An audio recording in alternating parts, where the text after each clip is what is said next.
JT. All right. Which camera are we doing? That's you, and that's us. All right.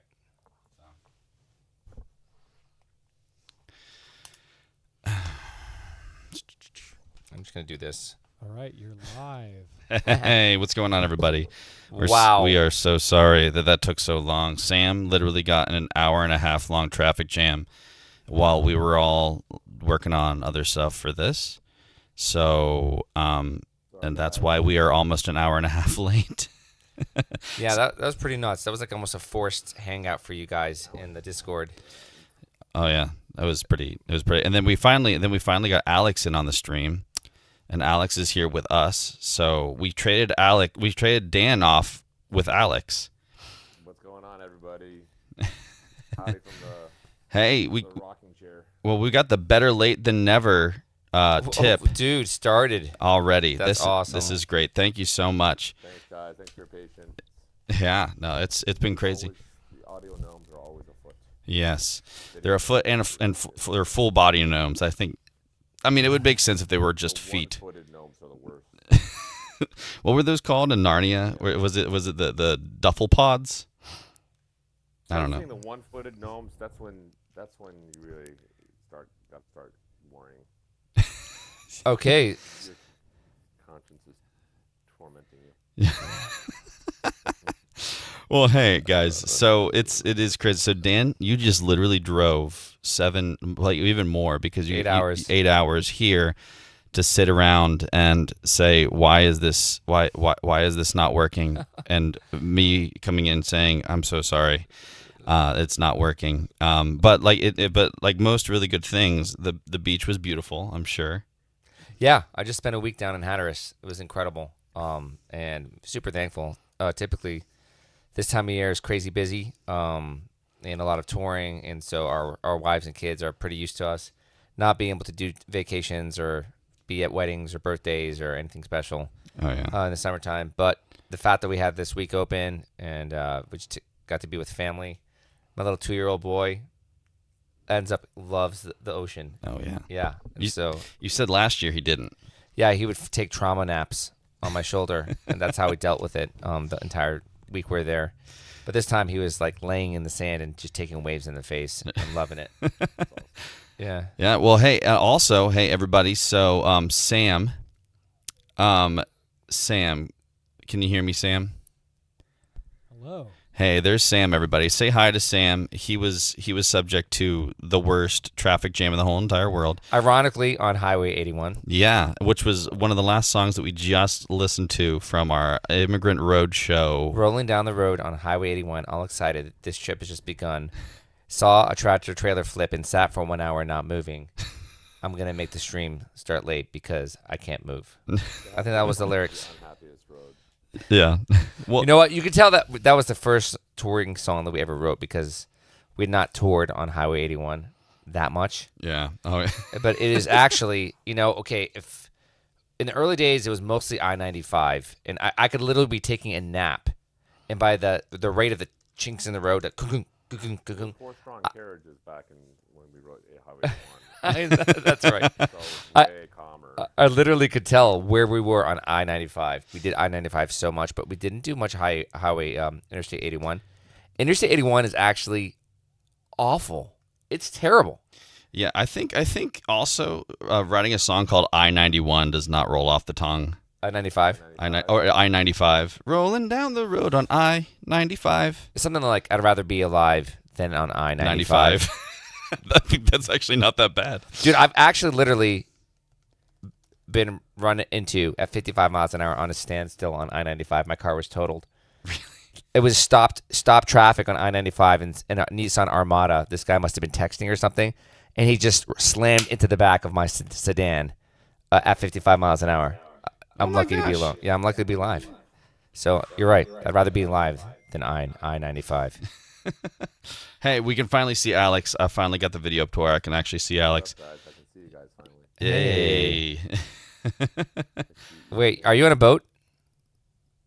You can see me. You can see me. I was on a boat last week. You're on a boat this week? Yeah. He's on it. Jamming me out, folks.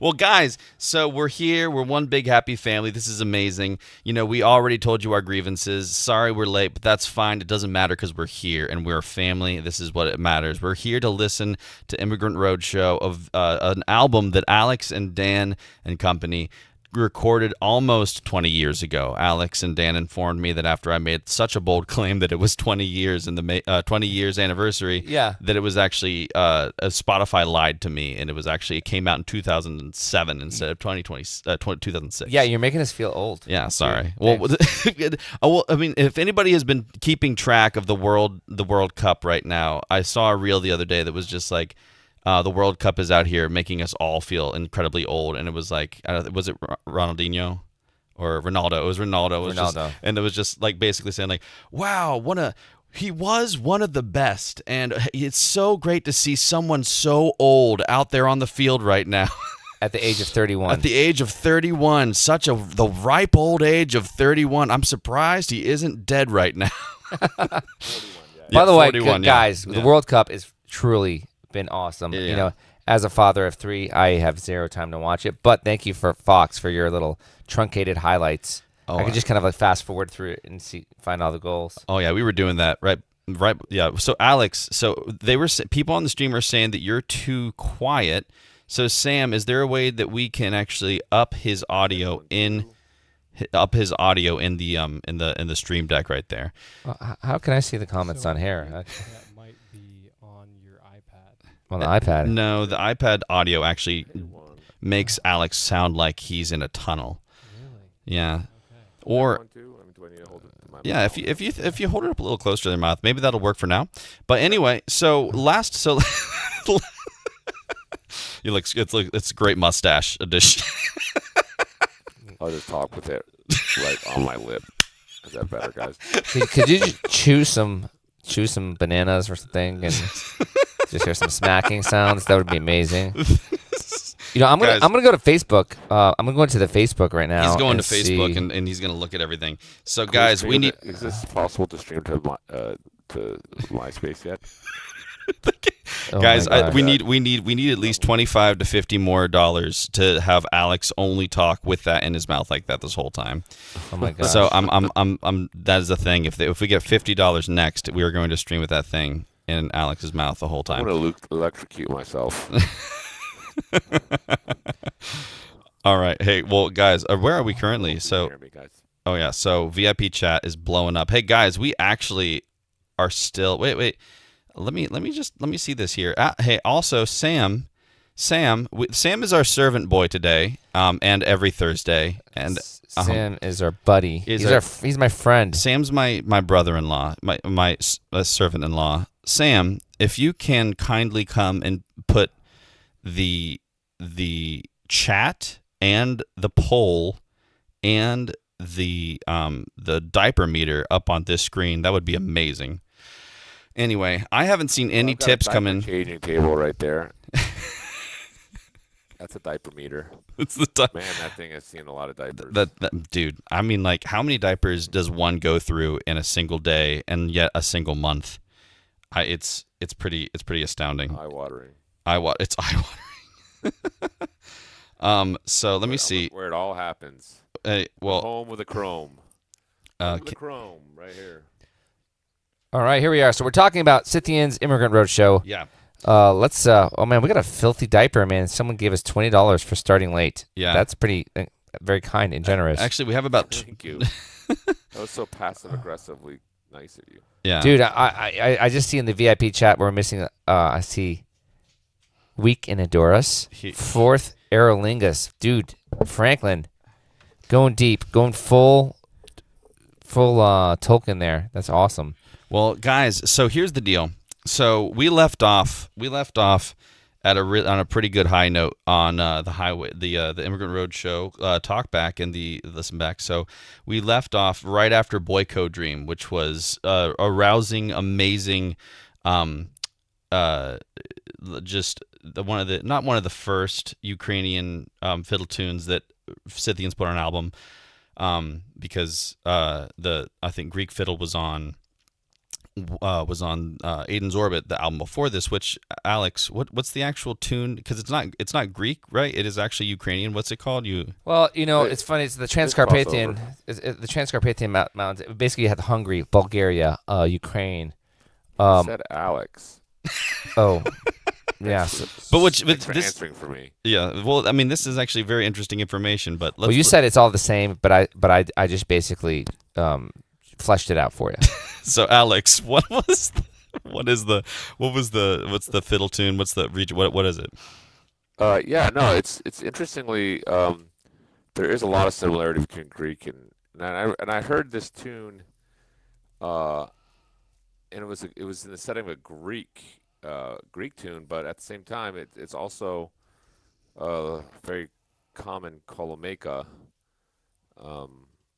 tune that you would hear. Kolomeka meaning circle dance for Ukrainian dancing. We did Ukrainian dancing growing up. And so it's very interesting how there's a lot of overlap, and and interestingly enough, our Cyrillic is based in the Greek alphabet, and our church Orthodox, we're like our liturgical expression is Greek in its origin, not Roman, and so I found it fascinating that there's a strong. Not only is there a strong connection between Ukraine and like the first missionaries that came there and gave them the alphabet, they were Cyril and Methodius were Greek, but there's also a ton of overlap with music. Who knew? Yeah. So I just loved that discovery that we found. So we named it Greek fiddle on Aiden's Orbit, but we oftentimes refer to it as kolomeka or circle dance or shouting song too. So no, well, see, and so that was the first set of Ukrainian tunes that you put on an album, because your first album, that was the first, because for Dance of the Crossroads was primarily just Irish music, and so then Aiden's Orbit. I guess you could think of that would be like sort of a little bit like the Appalachian tunes, mm-hmm. and the Irish tunes are very closely overlap. I mean, just listening to the Chieftains album in 2012 that I just discovered that there was all these famous kind of Americana. You know that album? What's it called? Something where in 2012 they had people like Carolina Chocolate Drops did a track with the Chieftains, and the tune. Interesting. I didn't know that. Super. They were playing the same tune, but it was the Irish tune that had made its way over to the States. So I thought it was really cool. But it seems to be like maybe that's how the Ukrainian music and the Greek music. I don't know. Very fascinating. Anyway. No, seriously. That sounds. I've got to go look. I got to go find that. I mean, I can now because I have Spotify. Also, we just made Ripe. Dude, we made Ripe? Oh my gosh. Dude, guys, guys. So for I just drove for 8 hours in a car today, and I know all about ripe diapers. Yeah, ripe diapers in a car after 8 hours of driving can also start smelling ripe as well. So right here, guys. So all right, well, thank you guys so much. Ripe, that's amazing. So that's Cyril and Methodius. Pray for us. I love that. Yeah. All right. Well, here it is. So coming up here, I've got Spotify. I fixed the sound so it doesn't sound like we're getting one side of your ear like you're listening to a Beatles album with only one headphone on. So Immigrant Roadshow. So we listened to Boy Code Dream, and so that was the second ever Ukrainian song that you all put together. We already talked about that. So next is the cover of a Pogues song called Tuesday Morning. Alex, by the way, did you get the message from your wife in the super chat? I'm not seeing any. I unfortunately. She's asking if you can close the nursery door.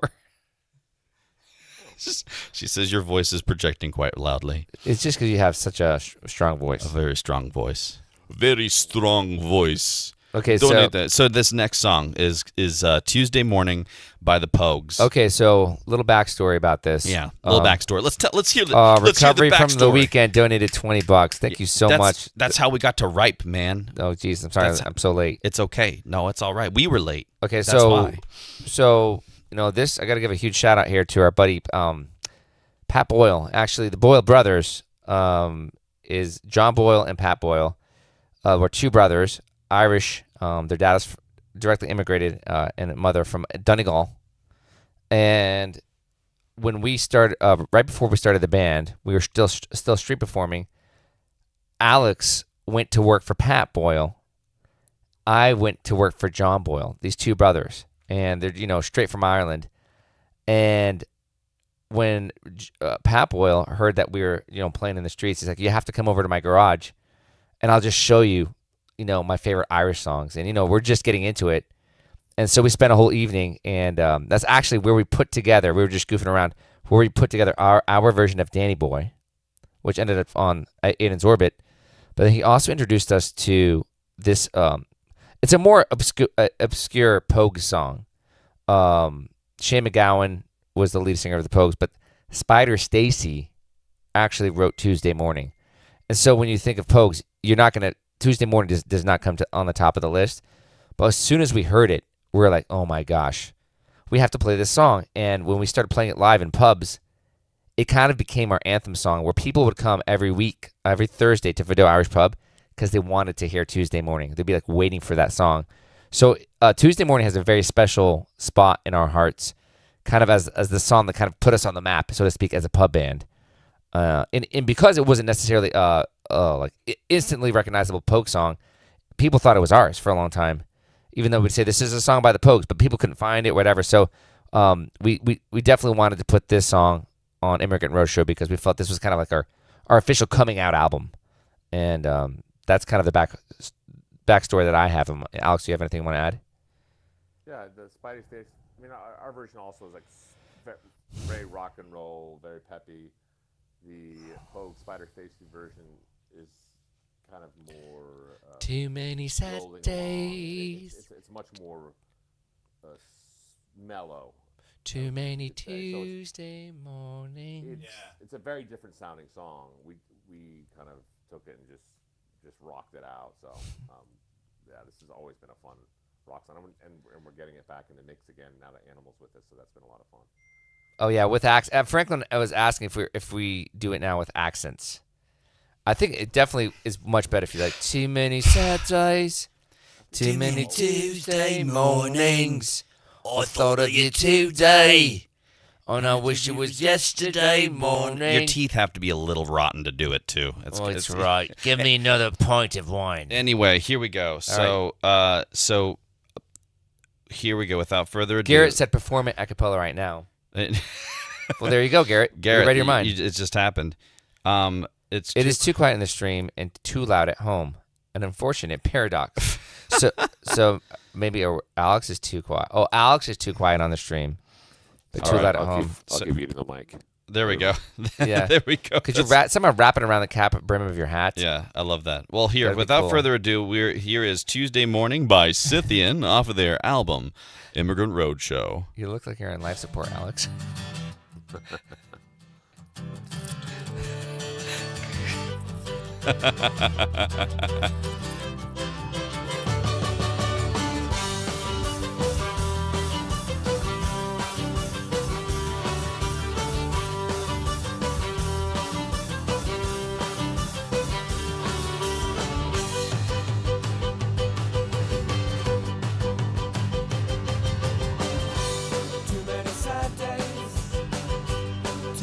Tuesday mornings, I thought of you today, and I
I surrender my heart to sorrow.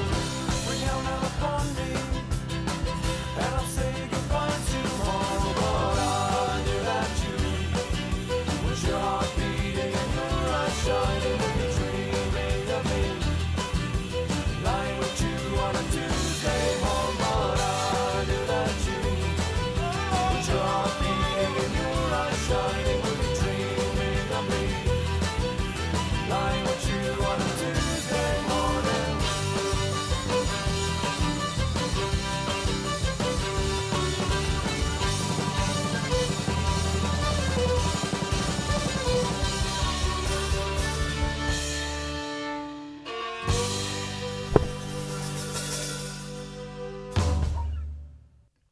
That was Tuesday Morning, a cover by the Pogues by the wonderful Scythian. We're actually here in the studio right now with Dan and Alex of the band Scythian, the originators of the band. After about 21 years, they are here to talk about the wonderful album that actually came out in 2007, which I was corrected by Alex, the fiddle player. So here we are. They just listened to Tuesday Morning. What do you all think? I think that our British accents are not as bad as Franklin says. Alex, also, you're very dark. You're so dark. There. We go. Oh, my Dude, gosh. that's the OG. That's our first T-shirt. That's literally the... Guys, actually, this is a little... See that right there? It says, play little man. Play like mad. And it's a little medieval man playing the viola da gamba. And I was just like driving one day. I was still in before we were officially banned. I was working. I had to drive around the Beltway, and I was just thinking about how much I love that little man. Yeah. And we need to and then I was driving. I was like stuck in traffic on 495, and I was like, I love that little man. I'm a bad little man. I'm a bad little man, and I do what I can with my rosin and my bow and my fiddle in my hand. And then obviously that's where Technocordion came from. That T-shirt right there. That's the guy. This little funky little monk. Funky monk. Funky monkey. Well, guys, if we make Chrome, maybe we'll have to reprint. Well, how about this? Who wants us to reprint the very first Scythian shirt ever? Just let's see it in the chat. Let's see it on Facebook, YouTube, all that. Let's just see it. Whoever wants us to reprint the shirt, let us know. It was so lo-fi. It was just said, play little man, play like mad. I think it's in Times Roman. And then on the back is pretty hilarious. The back has got like a 1905 little boy like in a sailor outfit holding I'm wearing the shirt, so I can't really show you, but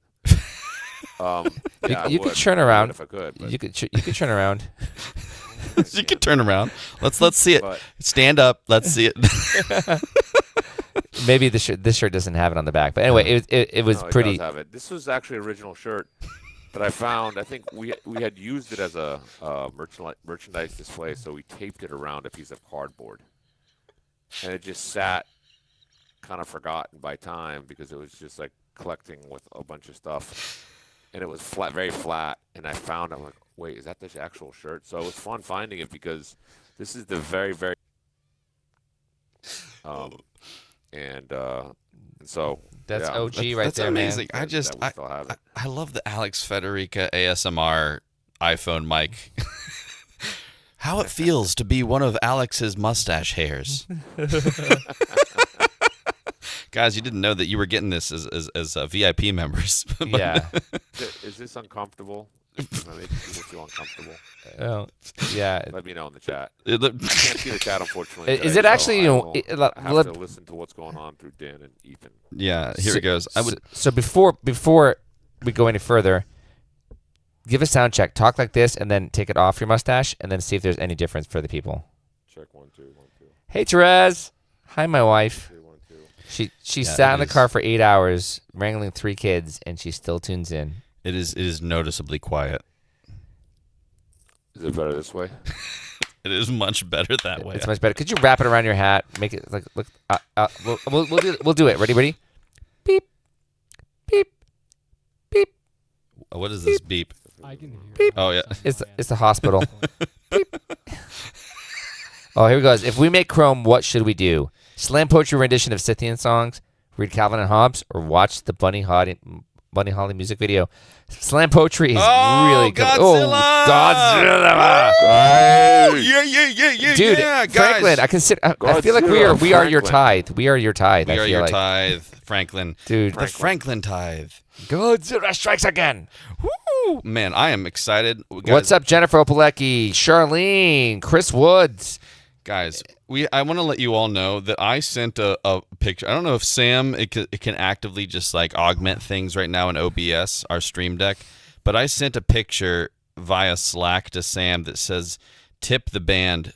Dan made it because it actually used to say tip the gypsies, but apparently ChatGPT thinks that that's it's a bad word. Slur. It's a slur. It's a gypsy slur. I'm sorry that I am a slur. Yeah. Oh no. You're Slurvic. Yeah. Slurpee. Slurpee. Yeah. But by the way, 7-Eleven Day is right around the corner. Do you remember, if you're old enough, a company in Japan bought 7-Eleven, and to celebrate on 7-Eleven, they gave away free mini Big Gulps and free mini Slurpees they actually gave away free mini Big Gulps, free mini Slurpees. in cups that were like that big. And I That was was the day Dan got diabetes. I literally spent the entire tiny beaties. Our town was not that big. We only had 15,000 people in our town, Yeah. but I think we had 7-Elevens, and I made it my goal in life to walk to every 7-Eleven and get as many samples as I could at every. I think I had like 25 Slurpees that day. Guys, here He like got his face this- on the wall. There. this is Wall of shame. This is what we had. I don't know if Sam can put that up on the screen right now. Maybe not. I don't know. I can't see it. I'm trying to find all the comments here on Facebook. And then- could you just show me how do we see all the comments? I want to See, I tried doing that. Facebook is doing this new thing. Now Yeah, that we've started totally. streaming, things have gotten a little bit harder. I can't. We we can't. we only have 4 comments at a time. Yeah, you can't really go through the comments and look at the comments and see what's going on. Yeah, I'm sorry, all of our Facebook friends. We do want to interact with you more. Yeah. If you haven't done so, jump over to the super chat. I know there's people on Facebook that have been giving every episode. Might as well become a space junkie. Might as well. And we want to interact with you guys, but it's I think we get 4 comments. I know Anna Hagemeyer was commenting earlier, but you're now gone off of our comment thread. I'm so sorry. But also, guys, something that happened. So let's talk about. Okay, we can talk about Tuesday morning. I have notes. I have everything. But something that I know that you all were really wondering about was, did we actually short sheet Garrett's bed while he was off on vacation? Oh my gosh! And you all came through in spades to make sure it happened. And while he was out, his good friend, I had the key, and I certainly went in and I short sheeted Garrett's bed, and I left a note. And here is the note. I mean, here's the picture. I don't think Sam has it because we were just. But here, Sam, is there a possibility to just look at this through Dan's camera? Is it? What does it say, Ethan? You can just say. The little note on it says, "From the Chromies." Oh, it's a piece of paper on Garrett's bed. Wow, that's weird. I know what Garrett's bed looks like. That's weird. I don't want. So Yeah. So I mean, no. There's literally there's a can of Guinness back there, right next to a picture of Pope John Paul II. Wait, Franklin Hicks is on Facebook and in the super chat. Franklin Hicks. He's in 2 places at once. Franklin Hicks is double dipping. Whoa. That's the So bottom, the bottom of the case. When did my life become the Truman Show? As soon as you logged on, Garrett. That's what happened. So, Oh my gosh. So guys, all right. So listen. This blurred. we can do other things to Garrett's property later in the chat. Right now, we have to talk about Tuesday morning. So here's the. I guess you guys gave like a lot of backstory to the recording process and everything right beforehand. So do you guys want to move on to the next song? We can move on to the next song. Yeah. We've definitely been loving playing Tuesday morning again. We hadn't played it in probably 5 or 6 years. It's always been kind of like a fan favorite, like I mentioned earlier. But the fact that we have Animal back, it's making all old things new again. So we're having a great time. We've been playing it actually pretty much every show. We expect to do that this summer. So we kind of give it a facelift. So it rocks even harder, believe it or not now. It's pretty amazing. Yeah, you guys did such an awesome job. I was actually listening to the Pogues version on the way here, and it's cool, but it's not as cool as the Scythian version. I'm not just saying that. So, dude, we're getting a lot of 5 out of 5 stars, dude. Yeah, Loving this. Look at this. So before we start moving on, actually, let me look down at the Tuesday morning. This is re-recording the Pogues. We already did that. Was this?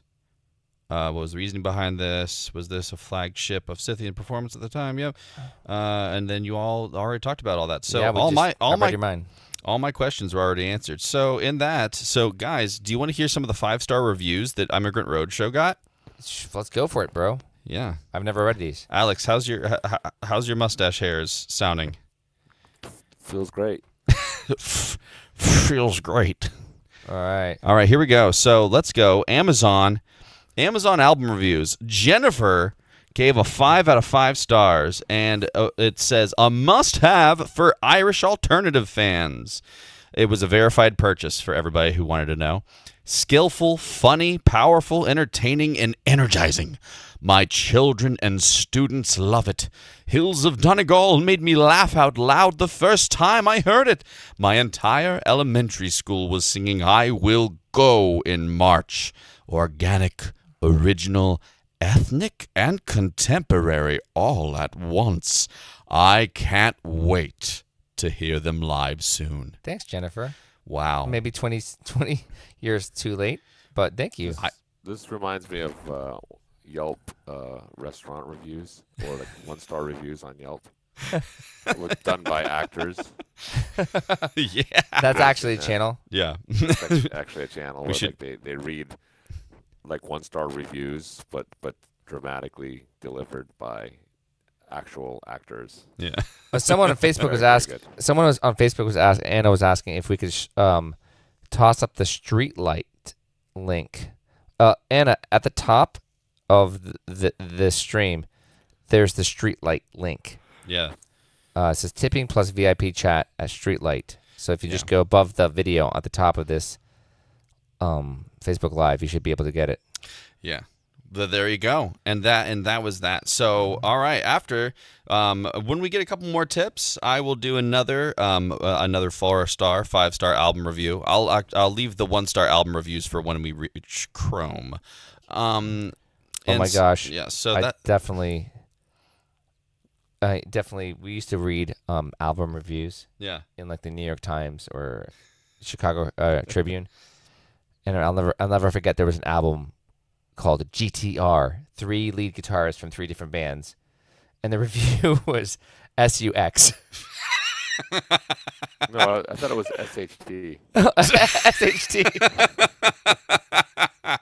GTR, guitar. SHT. Oh my It's gosh. SHT. Guys. Well, all listen, right. look back at the picture of Scythian Ireland. In the Dromoland Castle, the Godzilla. That was because of Franklin. That's been happening for quite a while. The Facebook STREETLIGHT link is showing an error 504. By the way, somebody, Alex, get Lex on the phone. Tell Sam to do it. Anyway, so while that's happening, the link that we put in the Facebook is actually the wrong.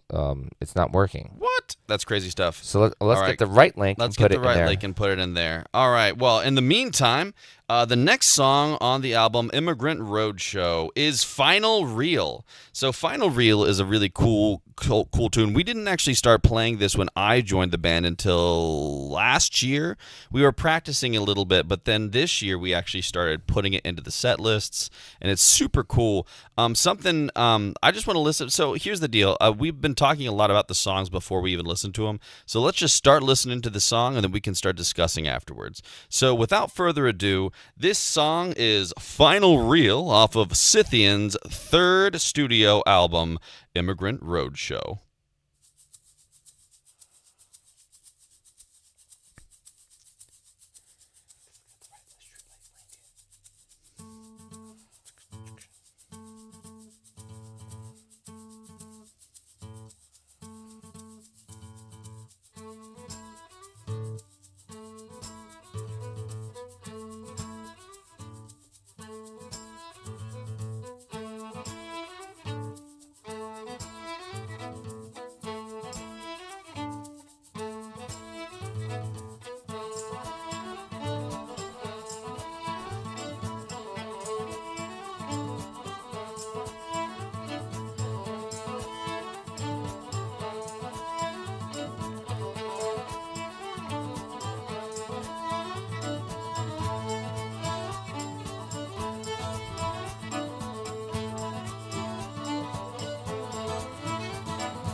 If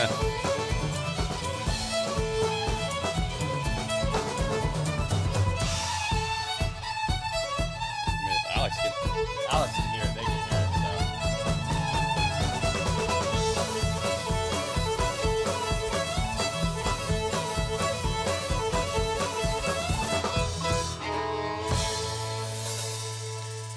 Whoa, that was Final Reel by Scythian off their 2007 album, Immigrant Roadshow. Guys, that is phenomenal. A little funky, a little Guy Ritchie, the movie Snatch. Is that a little bit of a little, some inspiration there I see? I hear with my wonderful ears here. That was pretty fun. So let's hear a little bit about this song, guys. Yeah, Guy Ritchie. No. Actually, no, it's not. Sorry. But I laugh about the name of the reel. It's very, very original. Can you guess why we named it Final Reel, Ethan? Put a lot of work into it. Was it because it was the final reel that you were going to put on the album? Was that the reason why you named it Final Reel? I've got a million. I actually have a lot of questions about this because it's very. Was it the final reel that you learned? Were you like, after this, we're never going to play Irish music ever again? Close. It was the last song that we played in our set quite often. Really? And so that was like... For a long time, we did very, I don't know if it was the same, but almost identical set lists. In the very first year, we were just a part-time band. And so that was never just... We didn't know the names of these tunes because they were just kind of picked up by ear. Yeah. So, like, okay, let's call this Final Reel, and this one New Reel, because this is like the newest one. We're like, I don't know what the name of it is. Let's just put it on the set list. Yeah. And so some of our tunes are very unoriginal. I don't know if you'd say unoriginal. Maybe it is original, but very little effort went to naming them. Well, the funny thing about let's see, like, because we're talking about the reels with names that are just something real, was new reel is only on the live album. It was never recorded in a studio. That's so true. So new reel was never recorded in a studio, but Final Reel, you said it was the last song that you oftentimes played at your sets at Fido and everywhere else.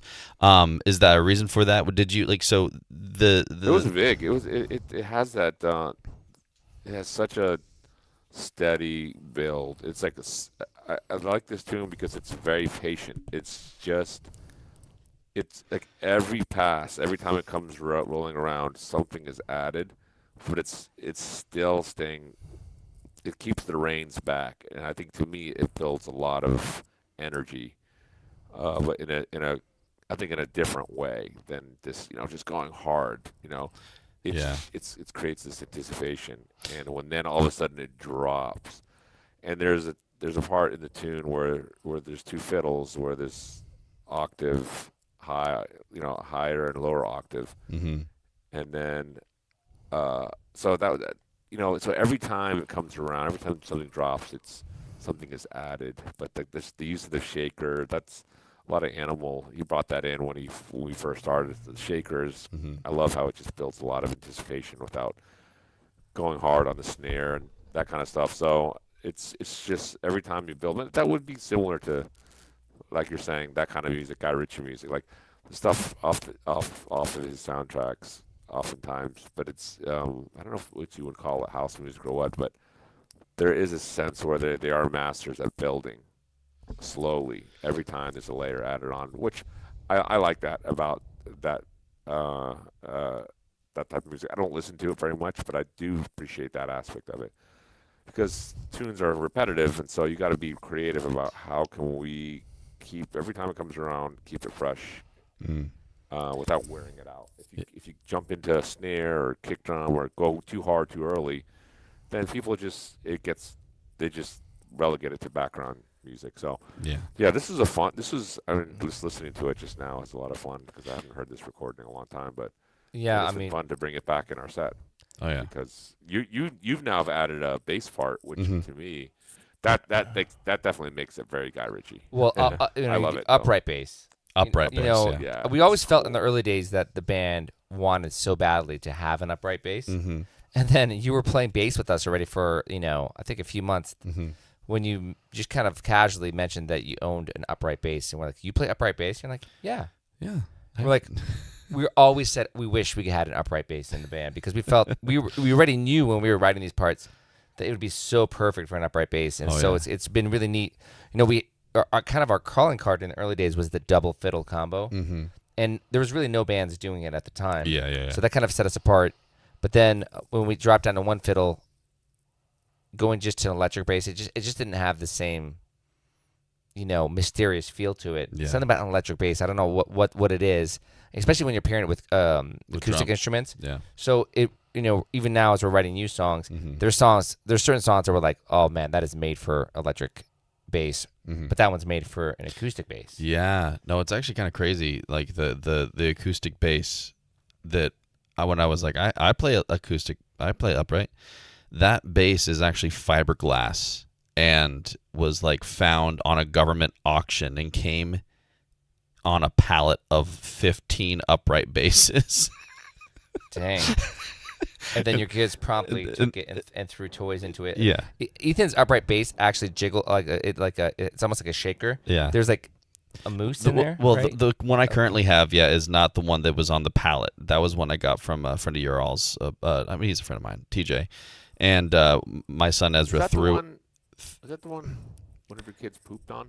No, that was an electric bass. One of the kids pooped on the electric bass, and there was like I love you, bass. I poop on you. It was Yeah. a true sign of affection. I know that was like I think that was like one of the kids was probably marking his territory. He's like, one of these this bass will be mine one of these days. Yeah, Dad will give it to me. Yeah. For this reason. So alone. On my notes I said this has a funky backbeat to it. Final Reel, along with a lot of your other songs, like there's a lot of funk, like a lot of like kind of like a swagger to, like, because whereas a lot of other bands were trying to, because you guys did you guys did kind of the punky thing where you had a lot of like this like aggressive, like moving forward in the music, like there was this aggressive like kind of like masculinity in the music, like this kind of punk sensibility, but you all like also kind of leaned back and had a lot of space and had a lot of like movement and like a little swagger in like when you did fiddle tunes and some of the other stuff. And then even like in your covers, if you actually uncover a lot of the old covers that you guys did, like is of Cake and the Squirrel Nut Zippers and all these other, there's this like this smooth kind of relaxed backbeat funky kind of like Latin almost. And then you also apply that to your fiddle tunes. So was there a reason behind that? Was that something that you guys were attracted to, like that kind of sensibility, like that type of music? I think well, one, playing live, when Animal left and we got Michael Nalla as the drummer, he really loved he started experimenting with Latin beats behind the fiddle tunes, which I always loved particularly. I loved, dancing. It was a Buena Vista Social Club. Yeah. And I love dancing. I love Latin beats. And the fact that they layered so well to me was like, oh my gosh, that's incredible. But I have to say, personally, to me, kind of the biggest inspiration to us when people say, what was your biggest inspiration as a band? Yeah, I would have to point to two bands, and Alex actually found these bands, contra dance bands, and a band called The Sevens. And a band called Wild Asparagus. Wild Asparagus. Yeah. Alex, you discovered them. Was it at Great Fox or was it at Falcon Ridge? Falcon Ridge is a festival up in New England. The camping kind of camping cultural festival, had a lot of different, but it was, these bands were specifically Celtic, but there was a lot of those. They were bringing so many different beats and feels into the tunes, which I thought was very fresh. I don't know. I just felt like it was so creative, So I think that we wanted to bring that. We just wanted to reapproach the tunes because they've been done excellently. We heard all these great fiddlers playing. I'm like, well, how can we repackage and deliver them. And I think it was good living in DC at that time because it was very multi-ethnic. If you're in DC, there's people from, we were just down the street from all the embassies. So many different cultures were coming to Fido, and so we were really encouraged by just all these cultures to come in and just give different spins on a lot of these tunes. And so I think that was always fun for us to, as the tune rolled around the second time, what can we throw in? What this matches. This is neat. The sky was the limit. It was like there was no rules. I mean, we weren't raised in the traditional circuit where you had to compete and you had to follow certain strict standards. I think that kind of allowed for us to really do stuff that probably was, I don't know, maybe considered to be a little bit irreverent. Irreverent. To the tradition. And I think that's a combination of being a DC band that was super international, and then those two bands, like Dan said, we came into it with just a very open mind. Anything can go. Yeah, I mean, and it shows. It shows with a lot of especially just a lot of what I've been hearing in Fido days and forward. It just there's a lot of a multi-ethnic kind of canter to everything, which is makes because if you listen to enough Irish music and enough bluegrass music, it's phenomenal, it's wonderful, but it is as it always says, traditional.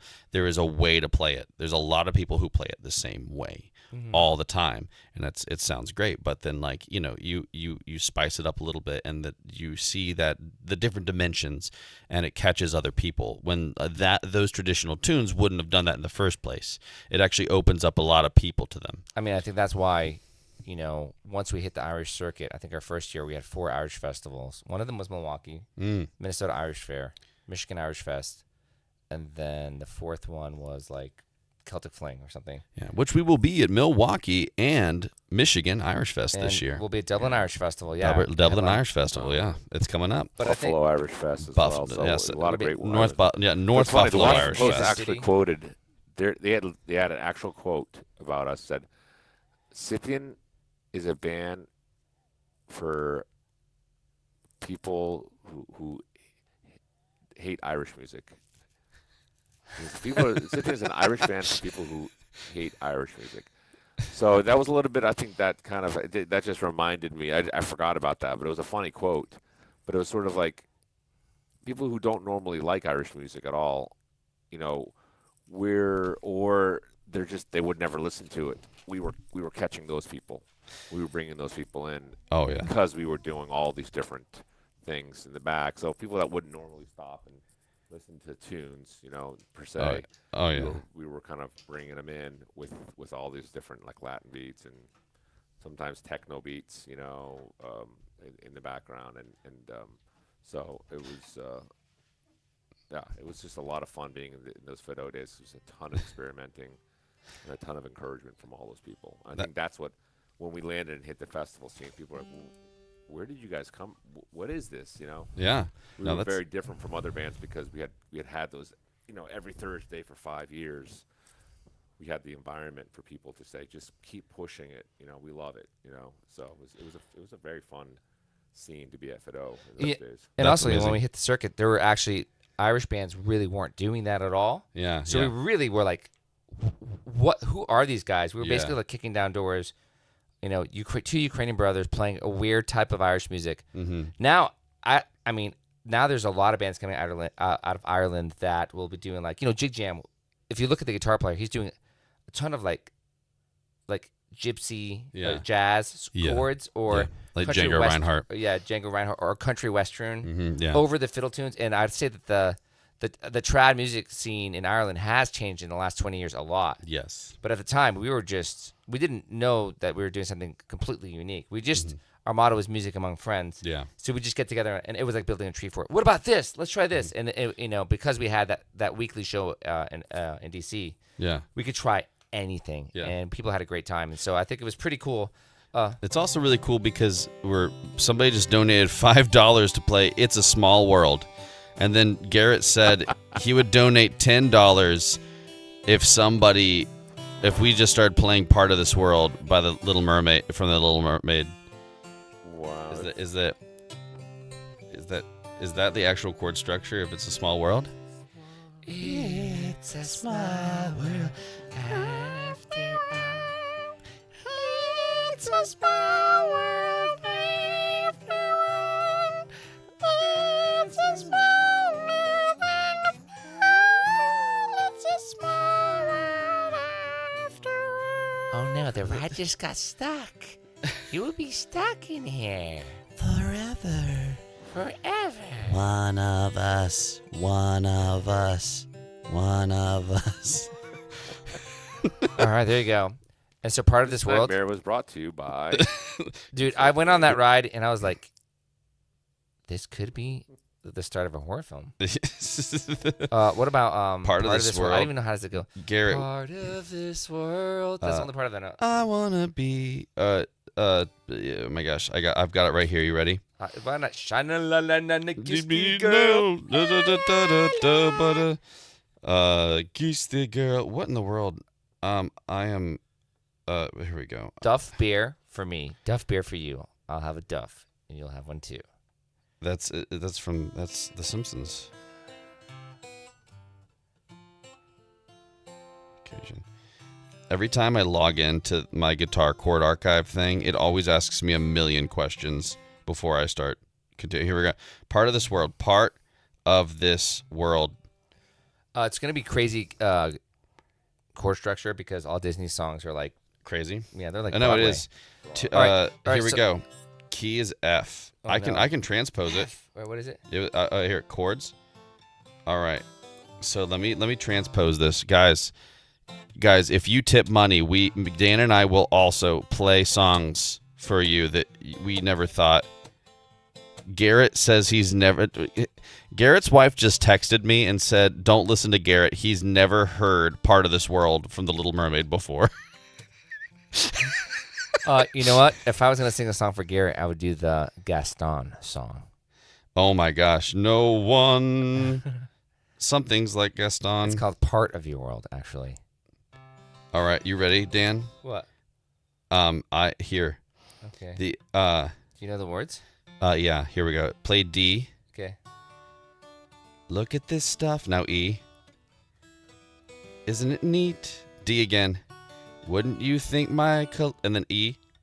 Collection's complete. C sharp minor 7. It's this. That is evil. That's evil chord. All right. Here we go. Let me get to the chorus. Oh my gosh, you're right. This is awful. Why? No, I'm telling you, all Disney songs are just insane. Oh no, here we go. Just play A. Oh. I want to be where the people are. Now D. I want to see, and then E. To see them dancing, and then F. I wanna know where the people are. I want wanna to see them dancing. Where's the money, Garrett? This is At least exactly I how wanna it have sounds. some Bitcoin for this, Yeah. or SHT cone. Yeah. Sam's walking away now. He says, Yeah. Sam's shaking his head. Anyway, guys, here's actual good music. Yeah. It's a Small World. People are sending me links to It's a Small World on Spotify, and I already had it pulled up, and then Dan actually started playing it. Oh. So, okay. all right, Immigrant Roadshow. Let's get back on it, guys. This is why we're here. Come on. What's the song? So the song coming up next on Immigrant Roadshow, you know it, you love it. It's Technocordion. What? Oh my gosh, you're a part of my world. Hart Garrett donated $25. Oh, dude, Garrett. Garrett, thanks so much. thank you I won't so sing much. the Gaston song. Yeah. Oh my gosh, guys, we are so close. We are so close to getting 200. We are almost halfway to clean. So guys, so tell your friends once again. Almost there. We're halfway clean. Anyway. So guys, we are literally just keep on sharing with your friends, share with your family. This stream, this is how we put money on the table for the kids. Yeah. thumbs up. Just We also accept Venmo. Word. Oh, Yeah. your battery's about to die, buddy. I know my battery's about to die. But anyway. I'm at 1%. Oh no. Oh guys. Also, everybody can also donate to make sure that Alex's phone stays on. All right, so coming up here, we've got an unorthodox, crazy, insane song written. I know some lore behind this song, so I'm going to be asking a lot of questions after this comes out. So, anyway, without further ado, the next track, the polarizing track off of Scythian's 2007 effort, Immigrant Roadshow, Technocordion.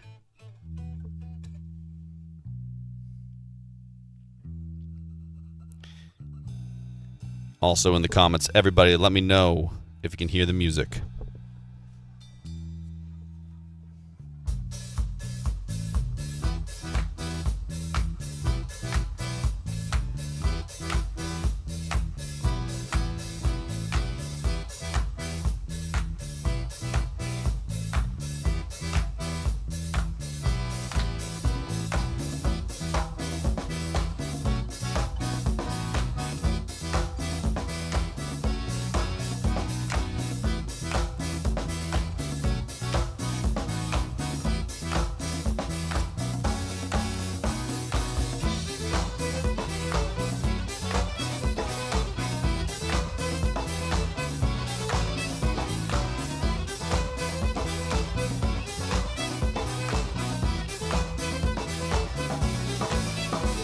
I'm a bad little man and I do what I can with my muzzle in my bow and my fiddle in my hand. My music sets the rhythm and my words hit the rhyme. Shattering the faces and have a good time. Pick up your glasses, let's share a pint. Jump up and down and have a ride night. And pick up your glasses, let's share a pint.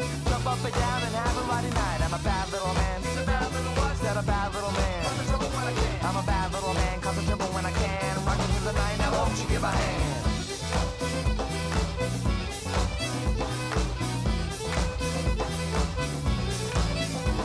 Say ooh, say I, say ooh, say I, say ooh, say I, say ooh. Put your hands up in the air, to the left, to the right, to the right, to the left, to the right, to the right, to the left, to the right, to the right, to the left. To the right, now dance.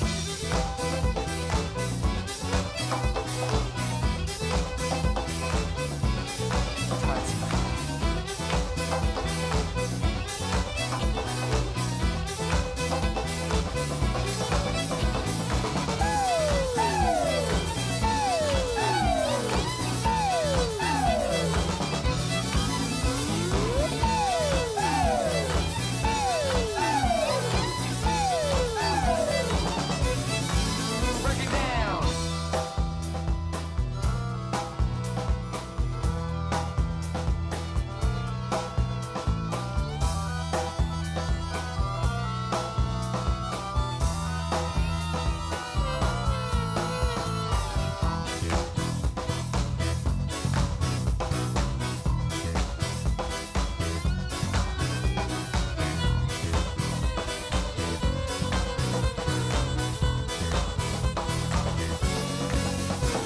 I'm a bad little man and I do what I can with my muzzle and my bow and my fiddle in my hand. My music set the rhythm and my words set the rhyme. Shattering the pieces and have a good time. Pick up your glasses, let's share a pint. Jump up and down and have a ride night. Said pick up your glasses, let's share a pint. Jump up and down and have a ride night.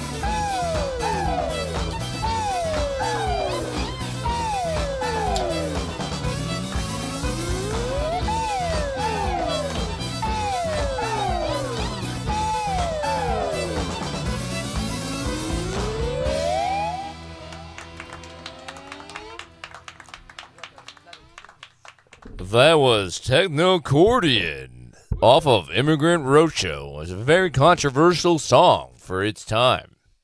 I'm just trying to be Ethan. Guys, what did you think of Technocordion, the original recording? There was no medley, no nothing.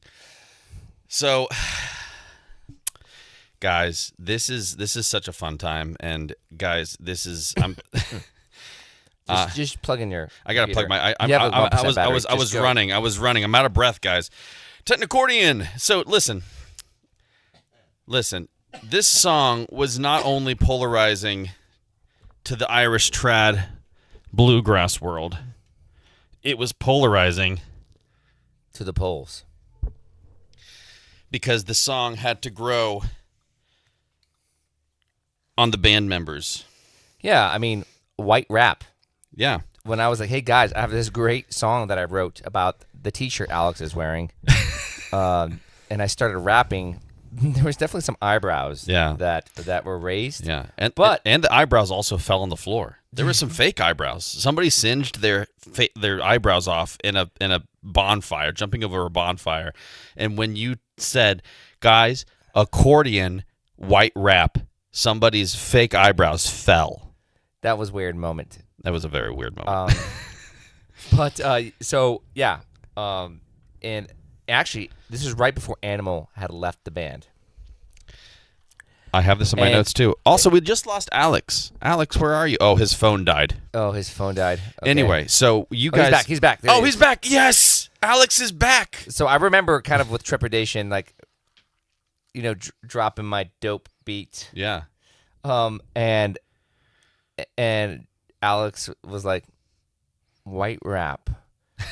And Animal just started doing that disco beat, and actually it was Animal who came up with that. Pew! Yeah. He started throwing that in as I was rapping, Yeah. and I was like, that's hilarious. That's hilarious. And then he left right after that, and so Animal saved the day. I mean, that's basically Animal's spirit. He's up for anything, and Also, Animal is in Dublin, Ireland right now. oh yeah, he's competing. He is competing and winning all the awards, guys. Let's hear for Animal. Actually, Animal. I was on the phone with him yesterday, and he was like, "I'll let you know. I really would love to be a part of the stream." And I said, "Animal, it's going to be 1 a.m. there." So he was like, "Okay, maybe we'll see about that." Okay, so Franklin was asking about what made us bring in the '80s tunes to that one. Mm-hmm. We'll get to that in a minute. Yeah. Recording this song was a lot of fun, and there was some trepidation about, okay, I have to rap. Yeah. And so to kind of get inspired, I listened to this song over and over again called Wicked and Weird Oh my gosh. by a Canadian artist named Buck65. Buck65. Guys, in the chat, at Facebook, YouTube, everybody look it up. Wicked and Weird. Wicked and weird, like a road hog, like an old Dog. dog. Doing Wicked and backflips. weird, trying to practice Doing doing backflips on a mattress. It's extremely, it's white rap with banjo music. Yeah. So I thought it was actually kind of similar, even though ours was white rap with accordion. It was basically the butt of pretty much most musical jokes is either accordion or banjo. So I felt that connection, and then we had a ton of fun putting it together. Alex is actually playing bass on this one, Yeah. slapping it, Slapping. He's doing a great job. And and then also we kind of started throwing in these little Easter eggs. Mm-hmm. So, can anyone guess what the fiddle tune that is playing behind the techno beat? yeah. In the super chat, we'll give you just a second. Yeah. Guess the fiddle tune. And So there's a fiddle tune in there, which is an old bluegrass tune. Also, there's an homage to a theme of a very popular 1980s primetime show. a theme to the very popular 1980s. There's an homage An homage. to the theme song of a very popular 1980s show. Oh my gosh. Well, I did not know that.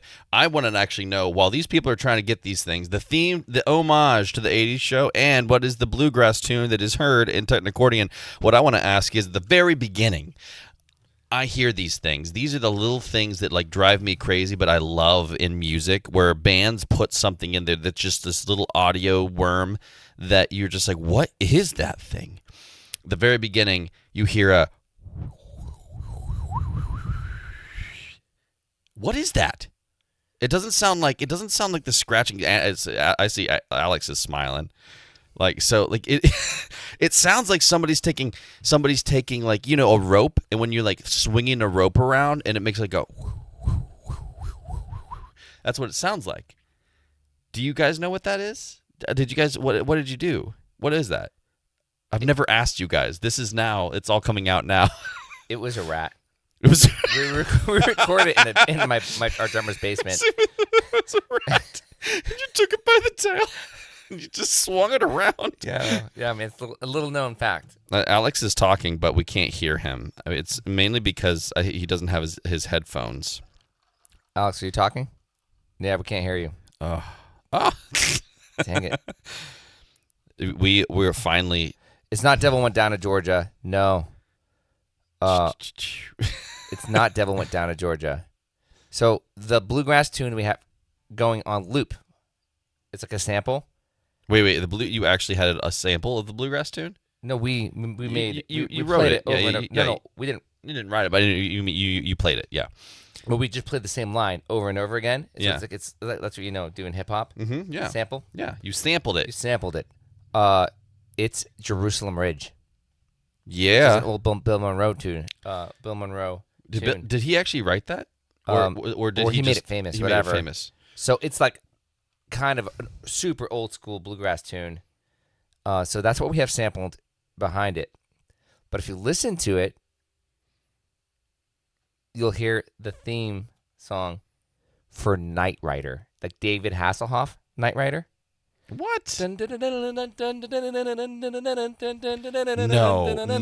No. Yep. Wait a minute. Yep. No, Oh yeah, dude, I love this. Go into the middle of the song, and we're doing Knight Rider theme song.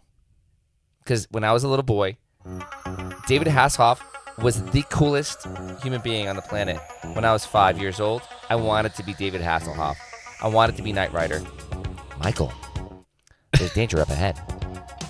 Bonnie, I don't care. I'm gonna jump this canyon anyway. So you said the middle of the song. Oh, I see. Like the little fiddle, like. Oh. We don't do dun dun dun dun dun dun dun with the beginning. Yeah, but that's like, but like during Technocordian. Who didn't want Kit? It was pretty. I literally want to mount the Kit, the red light that goes back and forth on the front of Animal's drum kit. Yeah, Get it? we Kit? need to. Like that should be. If anybody wants to donate to make that happen, we need a drum kit to happen. So guys, we're literally a couple. We're less than $15 away from $200. Humor us. We Sam was stuck in traffic, very sad, for an hour and a half with his girlfriend and Anna. She's pretty awesome, and they got here at 7:30. Sam like sped in and just like hopped on a call with Lex, and we all tried to figure everything out at the last minute. It was pretty crazy. So the donations are obviously open. So Garrett's asking, how long do Appaloosa ciders last? From the taste of this, about a week ago till about. We did it! Aylan, We're 212. 212. Guys, okay, so we have to listen right now to that part in Technocordian, because that's like at the very end. Thank you, Aylan. Aylan, that was amazing. Thank you so much. And it doesn't stop there. If anybody else knows a generous benefactor that can get us to Chrome, you will be able to hear Scythian songs as slam poetry.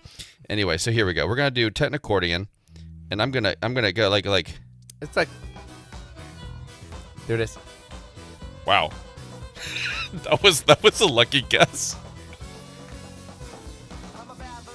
Yeah. Yeah, man. So we had a ton of fun putting that together. Man. Yeah. I like doing this. I like having these songs at the tip of my fingertips. Not the back of my fingertips, but at the tips of my fingertips. So Franklin was asking about the 80s, the mashup. So that kind of happened really randomly. We had a Thursday night show. A Thursday night show. So like this. At Wednesday night, my roommate at the time and I went out for last call at Re-Ra's, in Arlington. Mm-hmm. So it was 1 a.m. There was a band playing, and our friends were like, "You have to hear this band." So we went out, and then my roommate, he was in med school at the time, Yeah. who looked at me and said, "Have you ever been to Charleston?" And I said, "No." That's a weird thing to ask. So we just got in the car and drove all night to Charleston, and then just did like the Civil War tour there. Went and caught a live band, and then drove back and made it back just in time for me to get on stage to Fido Irish Pub. And on the last 2 hours of the drive, we're like falling asleep. We've been up for like 48 hours. Yeah. He's like, "Have you ever listened to any Robbie Williams?" Robbie Williams. What? Yeah, like the British. Yeah, the British pop guy? They just made an album about they just made a movie about him, but he's a monkey. Did you know that? No, I Yeah, did not know. they made a biopic about Robbie Williams, and he's a monkey. That's very strange. String Break alum. Thank you, Woo! String Break alum. String Break one alum. Oh my gosh! Hey, can that String Break one alum let us know who you are, and if we should bring onto the show like the Stillhouse Junkies, the Gothard Sisters, all those String Break one people. We already had the Foreign Landers, and they absolutely knocked it out of the park. But anyway, Robbie Williams. Yeah, not to be confused with the wonderful comedian Robin Williams, but Robbie Williams. And there was like some kind of song was like. It was kind of something like "Girlies on the standby for the little hand out." That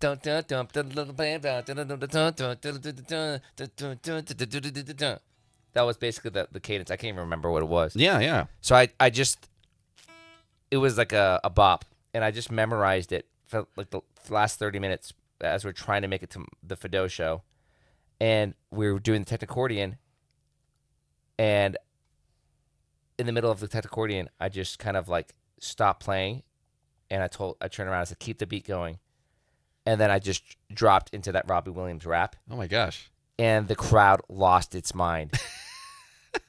And afterwards, guys were like, "What the heck was that?" Oh and I was my like, gosh. "I don't know. I'm sleep deprived." Dude. And then right after that, we're like, "We have to do a medley." Dude. And then that's how it was born. Isn't that crazy how like that just those little things you don't even communicate with your band members, but you're like, "Trust me on this." Live. Yeah, totally. And like, that's the same. It's the same. Like the same happened. Did I do that with Rapper's Delight during techno? Oh yeah, you did that with Rapper's Delight. Yeah. Or there's that time you put kerosene on me. Yeah. And you were like, "Just trust me." Yeah. Just trust me. You just doused me in kerosene. Looked you in the eyes and I said, "Just trust me." Yep. That's what you have when you're in a band. Yeah. Oh my gosh.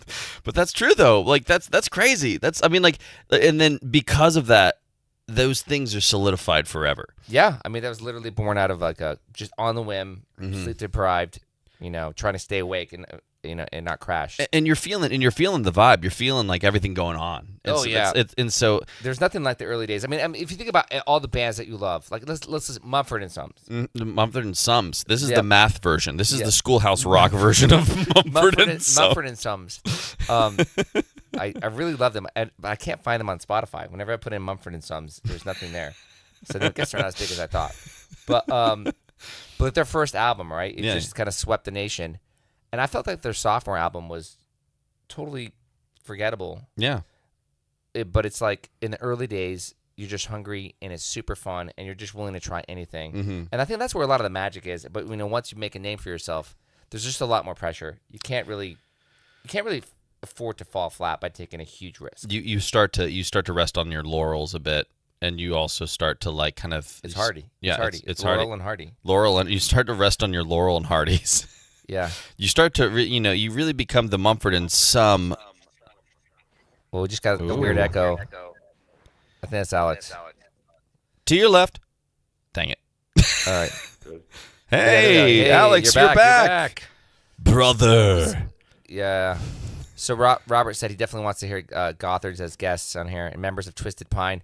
Twisted Pine yeah. broke up. Guess who we saw at Merlefest, speaking of Twisted Pine? Chris. We saw Chris, the bassist, yeah. Yeah, he was playing with, what's his name? Jerry Douglas. Jerry Douglas. Yeah. Yeah, not a bad gig. Yeah. And he absolutely ripped it up. I mean, Jerry, obviously, he's a legend. But Chris did a phenomenal job, as you can all imagine. So Franklin said I would fall over if Green Sky Bluegrass ended up on the Spring Break cruise. Hey guys, Funny you want to story, know? Franklin. We you- were you- touring with Green Sky when they were first starting, and they would like hang out on our bus. And we used to do a show every year in Florida. It's called Swanee Spring Break. No, Swanee Swanee Spring Spring Fest. Express. Yes. and Magnolia Fest. And like we remember hanging out with Green Sky like their first year on the circuit. Sierra Farrell, that would be pretty amazing. Well, we know people who know people Yeah, I mean Jamie from Jig Jam actually performs with Sierra Farrell a all the bunch. time. They're like best friends. Yeah, they're really great buddies. So- Speaking of Green Sky Bluegrass, I was just talking. Wait, my dream Stream Break cruise guest, Aretha Franklin. Aretha Frank. Garrett, did you really say? Gosh. I'll tell her it's just all you can eat buffet.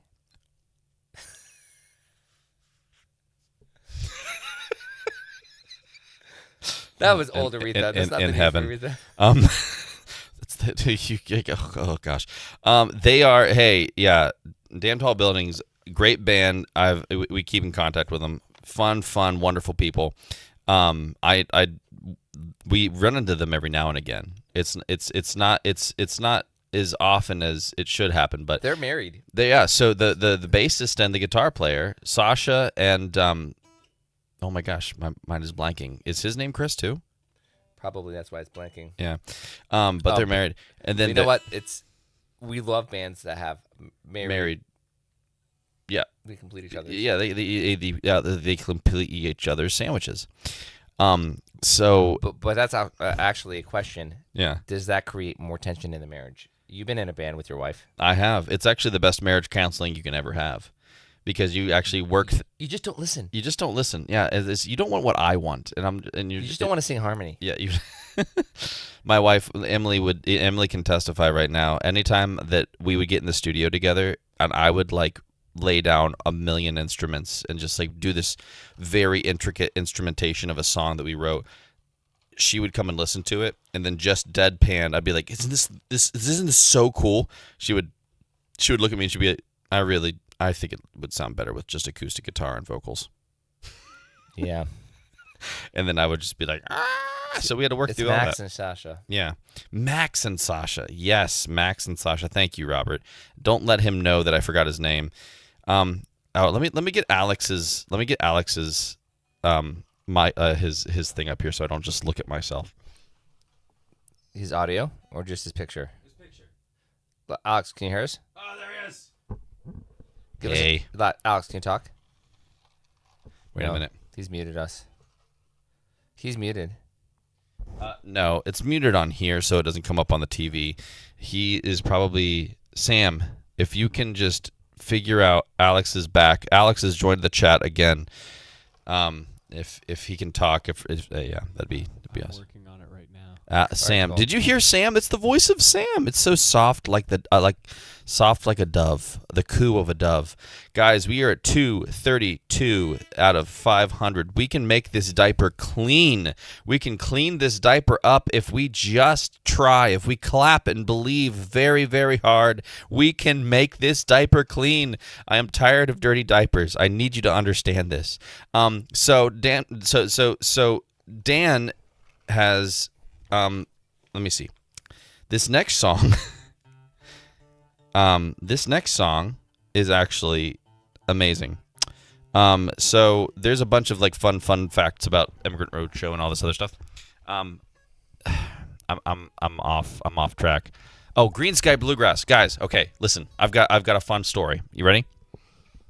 We could actually possibly have Green Sky Bluegrass as a guest on this stream. Why is that funny? It's not funny. It is a very serious matter. Okay. So okay, guys, this is fun. So in the mail right now is a product called Lutefish, Lutefish, and so we've been talking with these people from Lutefish, wonderful, awesome people. That they developed this little interface that hooks straight up to the internet, so that you can jam with people across the country with no latency. So you can literally actually be playing. We could be playing in here and have somebody about 500 miles or more away jam with us in real time without latency. And that's their claim to fame. They've tried it. They've done it in the studio. They've done it at home. They've done it when like somebody's like, you know, my house is running on a generator right now because it's a blackout snowstorm, and I'm able to jam with my friends right now. Did you say 500 miles? 500 miles. We could jam 500 miles. When I wake up.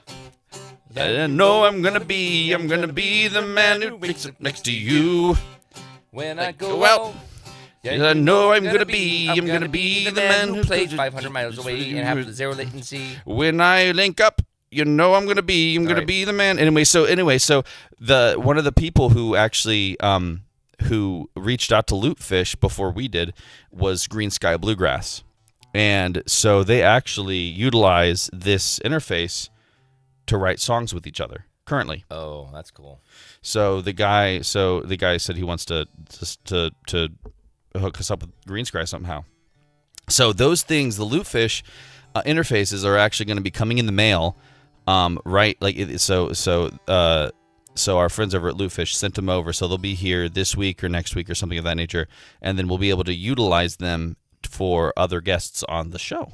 That'd be great. Yeah, That'd be great. so it'd be awesome. So anyway, Robert made a good point that 4th of July weekend has started for some people, and that's why there are not as many people on the Super Chat as normal. oh, that's so true. Yeah, I mean, I drove up today Guys. from Hatteras. Yeah, and then It was congested. yeah, it was good. I mean, like, and Alex is on vacation right now too. If you, like, there's a lot. I'm gonna be on vacation next week, and guys, we will play 500 miles if we get to 300. Let's just say that if we get to 300, we'll play 500 miles. That's it.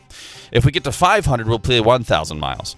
Anyway, here we go, guys. So the next song on the list, speaking of really fun things, is Stonehenge Revisited. Stonehenge Revisited. So let's just listen to this. All right. This is a moment, and I want everybody to absorb this moment. Sam, are you listening? This is Sam, I don't want to hear your voice in the other room. I want to hear your voice on the mic. Yeah, thank you, Sam. Tell everybody hi. Hi, everybody. All right, everybody say hi to Sam. Thank you, everybody. All right, we're going to be listening to Stonehenge Revisited. I think All right. the Chipmunks have a great version of Stonehenge Revisited. All right, here we go. All right, coming up next on Scythian's third studio album, Immigrant Roadshow, we have Stonehenge Revisited.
Fake out.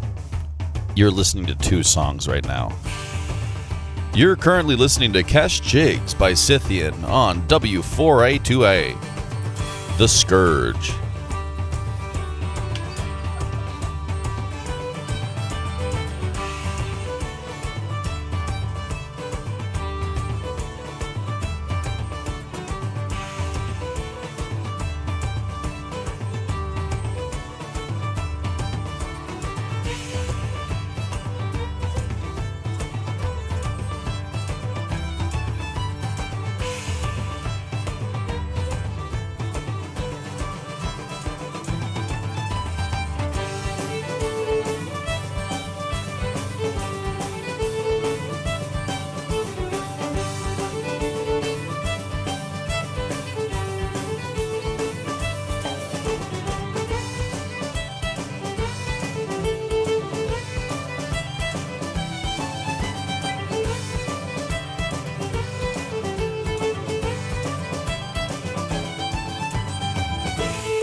Everyone Dance donated $16.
Huh?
And that was Cash Jigs, preceded by Stonehenge Revisited. Is that good, Ethan? That was amazing. Let's all give everybody some round of applause for Dan and his radio voice. Also known as the intro to Jack Dempsey. That is really, yeah. I love it. Sam is actually here right now to grab a cider to open for Dan. Because I think Garrett called it, the Appaloosa cider is maybe a little bad. A little bad. It's a bad little cider, and it does what it every kiter. Every like 2.5 minutes, I go blind for like 30 seconds. I don't know if that's normal. So, guys, I want to let everyone know. So let's go. So this, my son Ezra gave me his Frodo Baggins Rave with pit vipers on, and then Elisha, my oldest son, was like, and then it's midlife crisis Frodo Baggins with pit vipers on. Brilliant. So also it came with fuzzy feet. Look at that. Dude, it's amazing. Everyone dance. $16. Thank you so much. Thank you so much. 248. 248. 248 has actually been a long time favorite number of mine. Yeah. And then I mean Okay, do it. Just do it. Just do it. all right. Anyway. Oh, in Ohio. Oh my gosh, my in gosh. Ohio. We are over halfway to 500. Oh, it's where I want to be. Ohio, it's Irish, can't you see? With an O apostrophe H-I-O and a shamrock thrown in just for show. Ohio, it's where I want to be. Ohio, it's Irish, can't you see? Guys, in Ohio, donated $220. Dude, we're almost to 300. Guys, wait. Do you want to hear Ernie from Sesame Street sing Ohio? Well, hey guys, what's going on? Ohio, it's where I want to be. Oh, hi, oh, it's Irish, can't you see? With the no apostrophe H-I-O and a shamrock thrown in just for show. Oh, hi, oh, it's where I want to You know be. what, Sam? I got a keychain. Oh, hey, Sorry, Bert. Ernie. Hey, Bert. Oh, Hey, how's thanks. it going? Ah, Hey, Dan. Oh, I'm having a drink. I drove 8 hours today. If my wife is watching, you can also join me and just let me know that you joined me. oh. Oh, hey, We're- hi, how you we're- doing? Oh, hey, well, looks like we're drinking some good stuff tonight, huh? I don't know. Where's Bert? All right, this is the part of the show where I don't know what voice I'm doing, but it seems right. This is the part of the show where I want you to admit to me lyrics of songs that you accidentally misunderstood. Oh, well, you see, Dan, that Van Morrison song? Which one? Like Brown Eyed Girl? Yes, Brown Eyed Girl. I actually thought it was, Hey There, Amigo. Hey there, amigo. Hey there, amigo. Days where the rains came. Days, I couldn't get past the first part. Hey there, amigo. Hey there, amigo. Days when the rains came. Guys, Down my the voice sounds hollow. awful lot like my friend Kermit the Frog. Yeah. Mine was this. Do you know that song? I'm hers. She's mad. I'm hers. She's mad. Wedding bells are gonna chime. Singing ooh what diddy diddy dum diddy do. I'm hers. I'm hers. She's mad. She's mad. I'm hers. She's mad. Wedding bells are gonna chime. I was extremely confused. So you literally. So what are the lyrics? It's I'm hers. She's She's mine. mine. I'm hers. She's mine. I Wedding bells are literally gonna thought. chime. I literally thought it was I'm hurt. She's mad. I'm hurt. She's mad. I'm hurt. She's mad. Wedding bells are gonna chime. I literally for this the whole long time. I'm hurt. She's mad. All right. I'm hurt. In the super chat, I got to see what is your song that was that way. That is insane. That you like. Because Yeah, that's I what- haven't heard that song in I'm so. hurt, Like, she's she's mad, mad. wedding Bells are gonna chime. Whoa, that is one relationship I do not understand. Franklin is like, she's mine. I'm hers. She's mine. That's the song. Yeah. Also, no one really talks about do I diddy Whiskey. dum diddy do whiskey. Yeah. Singing to a Diddy diddy dum Okay, diddy so do. 1950s and 60s music was my rebellion. It was. Every Friday night, I would sit there with a tape recorder, listening to the radio, and I'd hit record. And if I liked the song, I'll let it run. But if I didn't, I would rewind it and get ready for the next one. Okay. And I would make my own mixtapes. I would do that with Weird Al Yankovic songs. Explains a lot. Yeah. Oh, well, guys, we're at 288. We're getting Guys, so close to we're- being clean. Yeah, we have to be clean, guys. If you're we're- watching on Facebook or on YouTube, you can tip the band by Venmoing us at Scythian Scythian Music. Music. Or if you prefer PayPal, it's just CD at Scythian Music. It goes a long way. I drove 8 hours to be here today. Yeah. And so we split the funds at the end of the night. We do. And that buys us gas and diapers. It does. and Yeah, are you not entertained? Because if you aren't, yes, frankly, yeah, exactly. So I mean, like seriously, Can like, we get some Frankie Valli in the Four Seasons covers? Oh, we absolutely can. Are you ready? Here we go. So several CC Robert, you can't just say they get different lines. You have to let us know exactly what the line is. Is your sister's name Frankie or is her name Valerie? Valerie. Oh, the red, white, and blue. It ain't me. It ain't me. Wait, funny story. What's the funny story? Who's the lead singer of CCR? John Fogerty. John Fogerty got sued when he went solo.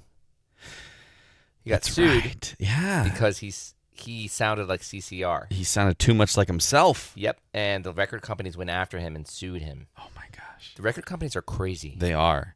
Well, CCR's recording deal was actually pretty terrible. It was basically they had to put out it was worse than Immigrant Roadshow. So let's get back. Let's get back to. All right, guys. All right. My phone just died. So, Dan, How's can that I see? possible? Can I see? Hey, Sam. Different jack than you. You do have a different jack. My phone's jacked up. If you actually can like plug my phone in, because the jack over there is the same as my phone. Guys, you're seeing problem solving in real time right now. Do you have this jack? I do not have that jack. Actually the jack Ethan got that's jacked up. plugged in over there is actually the same one that Sam actually he is hearing my cries right now, and he's coming to help me. Okay. It's okay. So, all right. So, I want to see in the comments, what is your mistaken lines? Several CCR songs get different lines when sung in the car. So here comes Sam. Here comes Sam. He's the man. We love Sam. He's got a plan. Here comes Sam. Alex is trying to get in.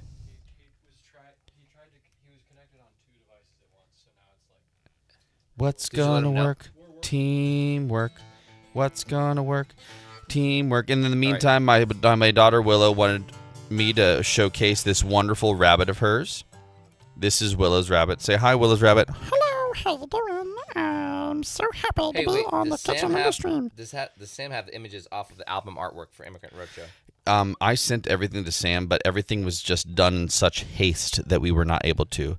If we want to, if we get to 500, we can go chromies. We can just hang with our chromies, and then after that, we can. Are we doing Venus?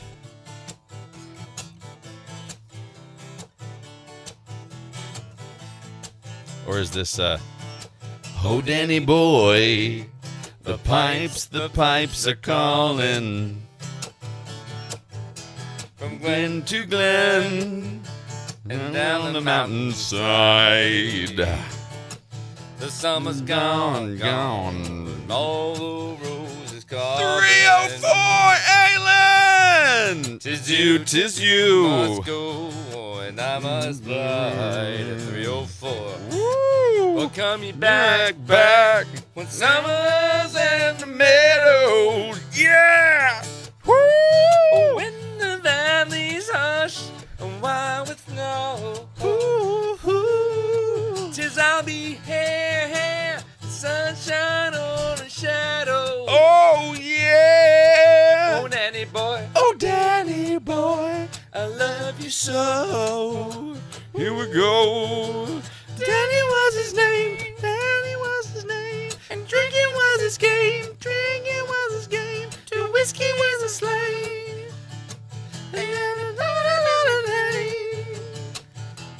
Danny boy, Danny boy, oh, Danny boy, Danny boy, Danny boy, Danny boy, Danny boy, Danny boy, Danny boy, Danny. Woo! Oh Yeah, well, okay, so one time we played this version live, and after the show, a guy about our age, at the time I was like 25, walked up and said, "Thanks for SHT all over my heritage." And I didn't know what to say, so I just said, "You're welcome." All right, is your phone charged? There we go. You're charged. welcome. Here we go. All right, here we go. Where we go? Alex is back. Alex is back.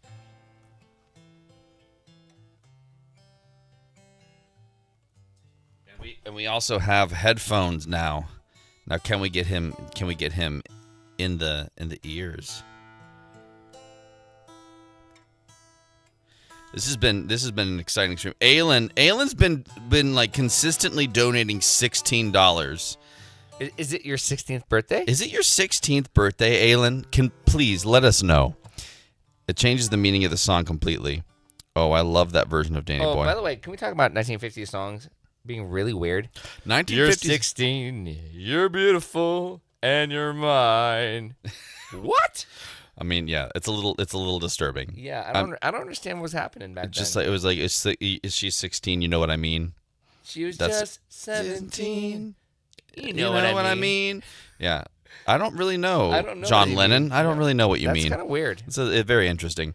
All right. But anyway, so 1916s. The other thing was, so now that Alex is here, hopefully we can get him on. But like, I really just honestly love watching his facial expressions. They're pretty amazing. I mean, They're like the ocean. they're like they The wide range. there's a wide range of facial express. Oh, and then here I am again. There I am, guys. I'm wearing a T-shirt that says "Wholesale Pyro Division Fireworks, established 1980s." I'm a good family friend of ours, and by family friend I mean that they're literally like him and his wife are literally family. Went in with my father and bought probably an obscene amount of fireworks. Not probably, it was an obscene amount of fireworks, and literally enough fireworks to fill a whole pallet. Not a pallet, just a whole flatbed, like one of those really long like trailer flatbeds. And that's gonna be the 4th of July for us. And we got this T-shirt, this amazing white T-shirt that apparently belongs to my daughter now. So, anyway, guys, thank you so much. It's been phenomenal. It's been a phenomenal night. 3:04. We're so close to a clean diaper. If we can get to a clean diaper, then maybe just maybe we can make it out alive. Dan drove all the way from North Carolina overnight, all day, just to be here. And so we're going to talk about Kesh jigs, and we're going to talk about Stonehenge Revisited. So, Dan, humor me. All right.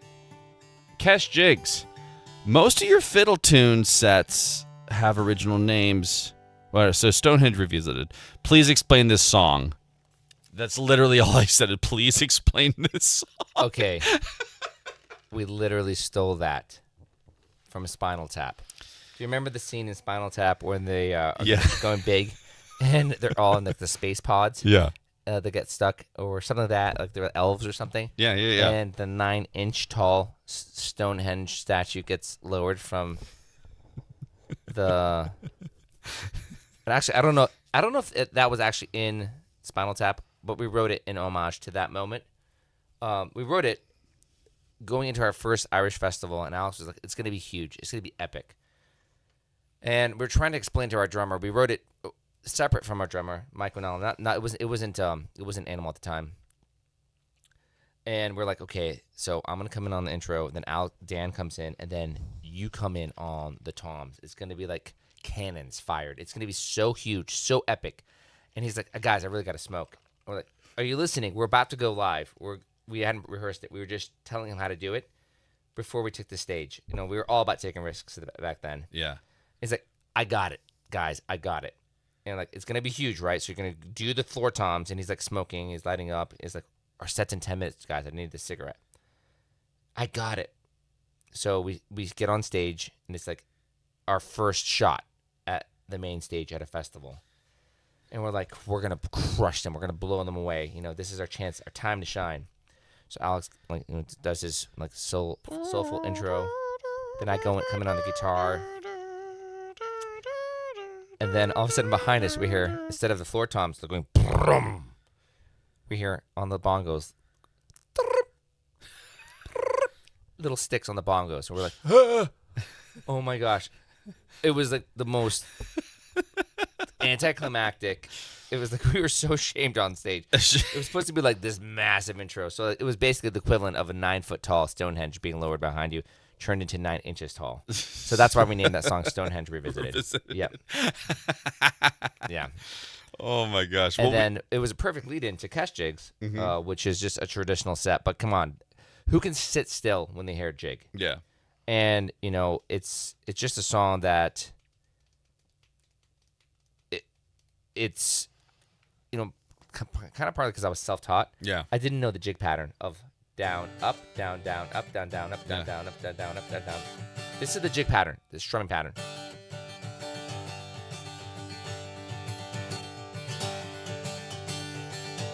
So Yeah. I didn't know how to do that. So I was just listening to tapes at the time, and I never knew any guitar players. Yeah. So I do it as a swing. I go. Dun, dun, dun. Which, if you went to Ireland, you would never hear a swing pattern behind a jig. It was almost like sacrilege. Yeah. But I think that's what made our version kind of unique. I mean, it actually rocks. Like, It kind of has more of a rock sensibility to it. Yeah. And that transferred well to the drum kit. And it just kind of was a happy accident. The fact that I was listening off of tapes. I didn't see what hands were doing. Yeah, you I was just heard, trying to figure it out. You heard a swing, but it's like a subtle. It was a subtle like. Because they're doing it kind of in like, Yeah, it's a subtle triplet. It's a treble. It's a subtle triplet. It's a but you're like that's I mean like in mouth terms, in mouth noise terms. That's what you were doing. yeah, exactly. So that's the story behind Stonehenge Revisited. Yeah, and cash jigs. Yeah, gosh. But what and cash jigs like that was like was that your way to get to was that Cold Kitchen at the end? What's that? Yeah. There's Cold Kitchen at the end. It's like it's just kind of like this. I mean, real Latin clave. Yeah. Solo. I mean, Mike was very much into jamming, experimenting, doing solos, featuring the drum kit.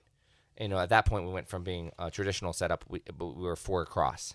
Yeah. Because he wanted to be featured more. Yeah. You know, he's getting his masters, and so you know, in a lot of ways, Mike did push us and stretched us a lot because he was into Fish. Yeah. The band, and we had never done any jamming till that point. But he's like, no, we have to paint ourselves into corners. Yeah. To learn how to get out of them, and you know, I think we really grew during that time. Yeah. I mean, a lot of Scythians mainstays still are in that realm.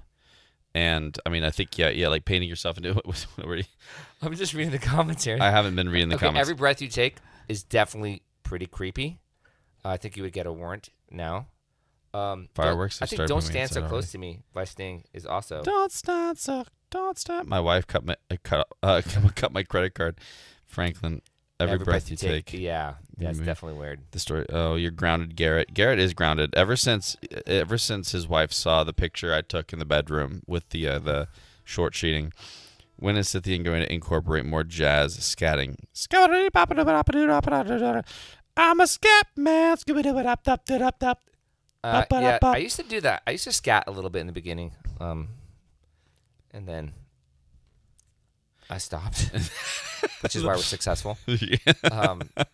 Zabadabadoo. Zibadoo. One night in.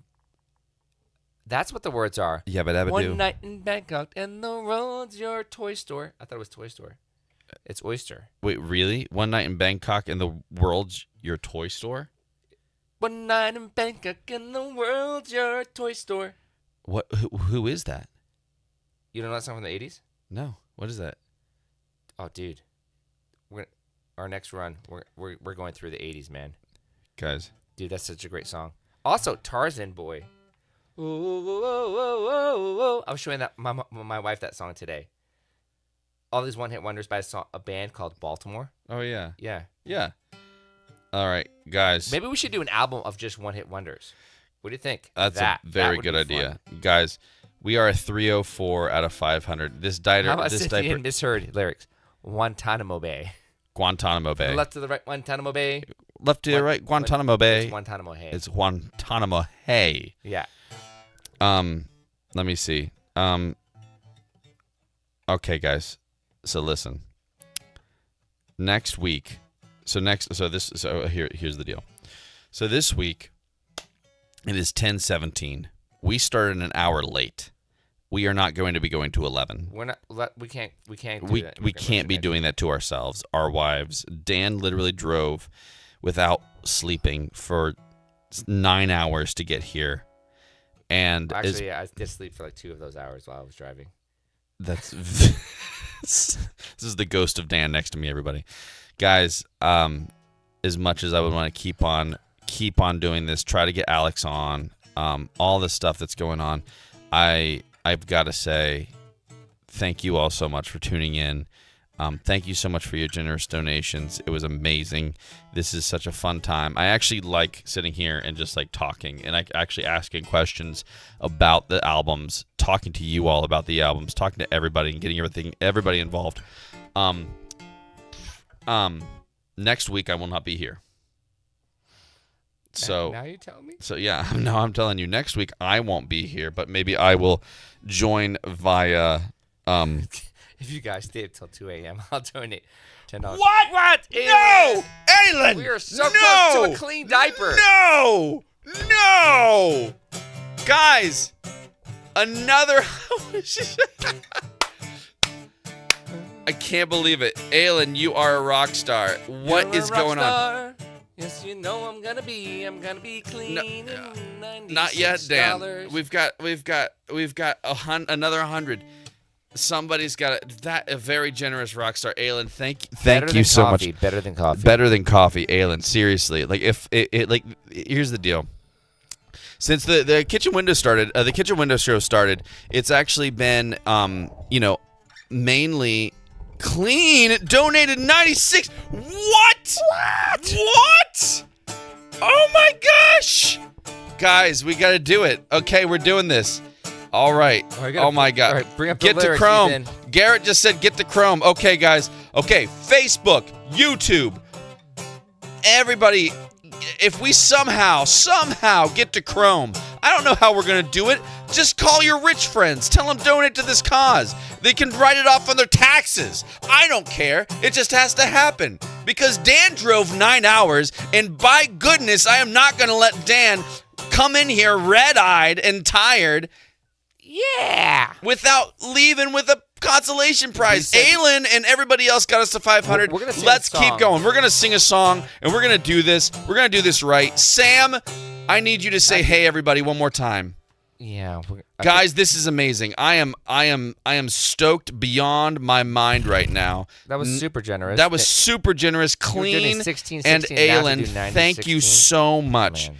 500 miles. Here we go. 500 How miles. do you work this? Just put it up on here. Yeah, just put it up on there. Here we go. 500 miles lyrics. You ready? Proclaimers, 500 miles. I know boom. most of them. It's been like 10 years. I've got it right here. You want it? Or I can put it up here on the screen right here. Guys. No, Guys, just do it. clean. The diaper is clean. Yes, but I also wanted that shirt. Yeah, guys. If we get to Chrome, we will seriously okay. Wait. Also, guys, Oh okay. my gosh. Here's another thing that you guys don't Wrong understand. band. Wrong band. Okay, 500 guys. miles. This is ridiculous. This is getting crazy. I have no idea how crazy this is getting because this is getting so crazy. Everybody, all right, listen. Dude, why don't you just do it like Listen. white rap? Everybody listen, come on, listen now. We got a thing that's bigger than a cow. We got a street light thing that you donate to, and then you also can become a member too, and ready? then everything. When you become a member, I'll sing the lead, you sing harmonies. okay. Oh my gosh. Okay, we're singing the harmonies. Here we go. You ready? When I wake up, yeah, you know I'm gonna be the man who wakes up next to you. When I go out, Yeah, you know I'm gonna be the man who goes along with you.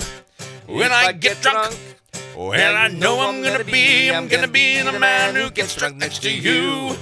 When I haver, yeah, I know I'm gonna be the man who's havering to you.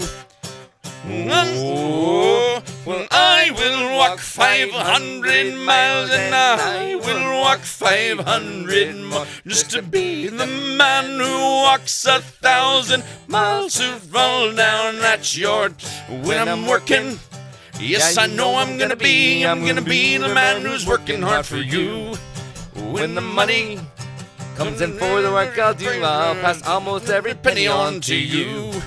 When I come home, yeah, you know I'm gonna be the man who comes on for you. When I grow old, well, you know I'm gonna be the man who's growing old with you. Oh, I will walk 500 miles and I will walk 500 just to be the man who walks 1,000 miles and fall down at your door. Sam, I gotta hear it. Here we go. We gotta hear it. Come on, Sam. One more time, Sam.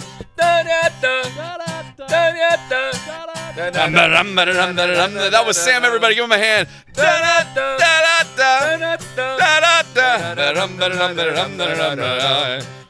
When I'm lonely, yeah, you know I'm gonna be the man who's lonely without you.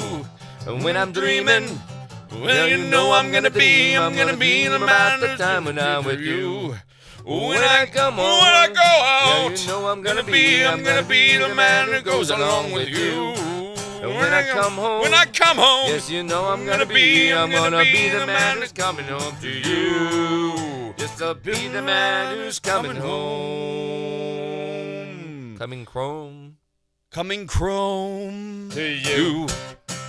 Oh, I will walk 500 miles and I will walk 500 more just to be the man who walks 1,000 miles to throw down that shore. Oh, we gotta do the chorus again, but Anna, Anna, we gotta hear it. Here we go.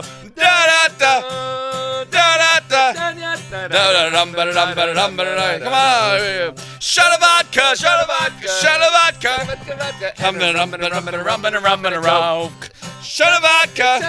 Shut a vodka. Shut a vodka. And a rum and a rum and a rum and a rum and a coke. Shout out to the Screaming Orphans.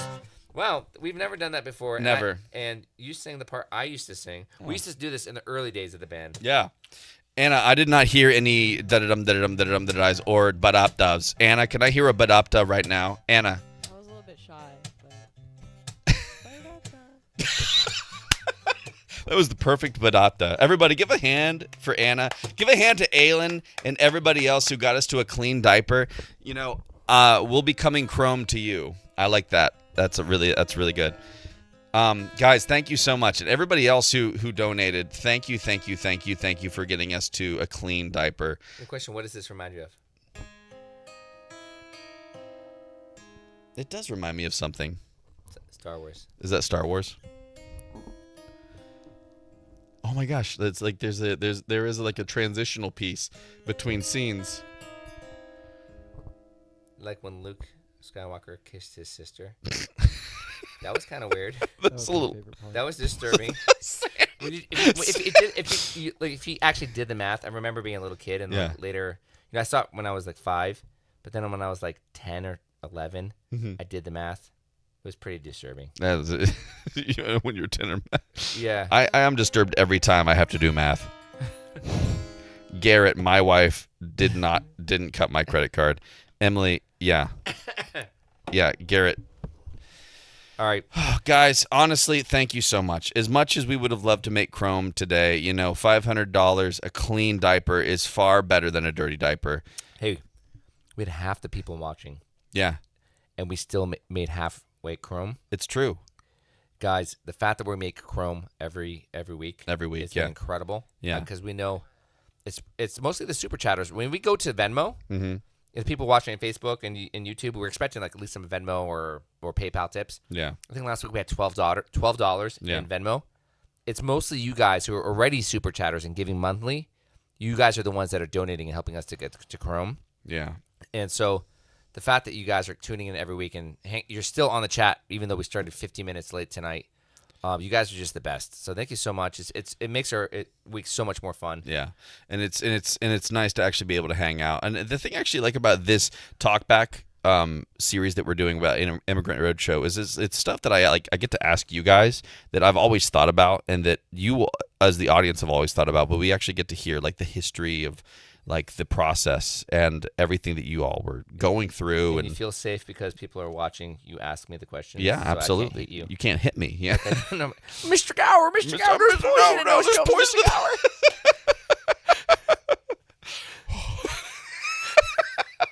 Zuzu's pedals. No, that was exactly. That's what I always think about. But anyway, thank you all so much. No, Dan is right. God bless you. Godzilla. God bless Man, you. wherever you are these Yeah. days, in the deep Pacific somewhere. I mean, like By seriously, the in way, the Mariana Trench. We should probably have a whole episode dedicated to the Pacific Rim movies. Oh yeah. Which the thing is, you always tell me how much you love the Pacific Rim movies, and I have never actually watched them. Yeah, that hurts me. Yeah. Well, it will If hurt you're you. ever on an airplane, It'll guys, hurt. It'll hurt you no watch mo. Pacific Rim movies. Yeah. They're so good. They're always there, and I never watch them. But Dan, every time, without fail, you watch every single Pacific Rim movie when you get on a No plane. apologies here. No apologies. Yeah. All right. Oh, how long have you two been dating? Oh my gosh.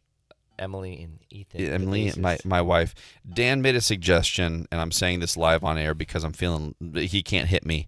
Dan made a suggestion that Emily and I should do an episode as Emmy and Ethan, like play our music. But we don't have to. But that would be fun. If we make Chrome tonight, that'll happen. Anyway, it's like, sorry, Well, no. we have 2 minutes before. We have 2 minutes to make $500. Yeah, we have 2 minutes to make $500. Sorry, everybody. There's no we're not Wait, gonna. my wife just admitted that she's never seen Pacific Rim either. Wow, must be. Ouch. It must be something. Hey, babe, we have a date night. I'm getting a sitter. We're watching Pacific Rim. Well, yeah. That's I know right, you're gonna love it. Oh man, I'm excited. Oh, never reached the fields of Athlone, right? You have to fly right through. Okay, so Franklin. Okay, guys.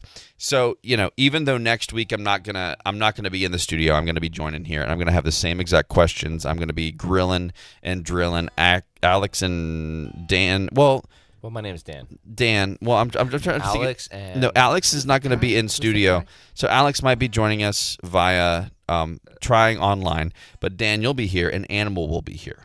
Oh my gosh. So you and Animal will be flying solo with Sam and Anna, and I will be at the beach. Alex will be at the beach, and I will be doing all of this By the online. way, it's pretty amazing that we get to do beach vacations this year. It is amazing that we all get to do beach vacations this year. But we have a great summer schedule. We're going to be headlining Saturday night on the Rock Stage at Dublin Irish Fest.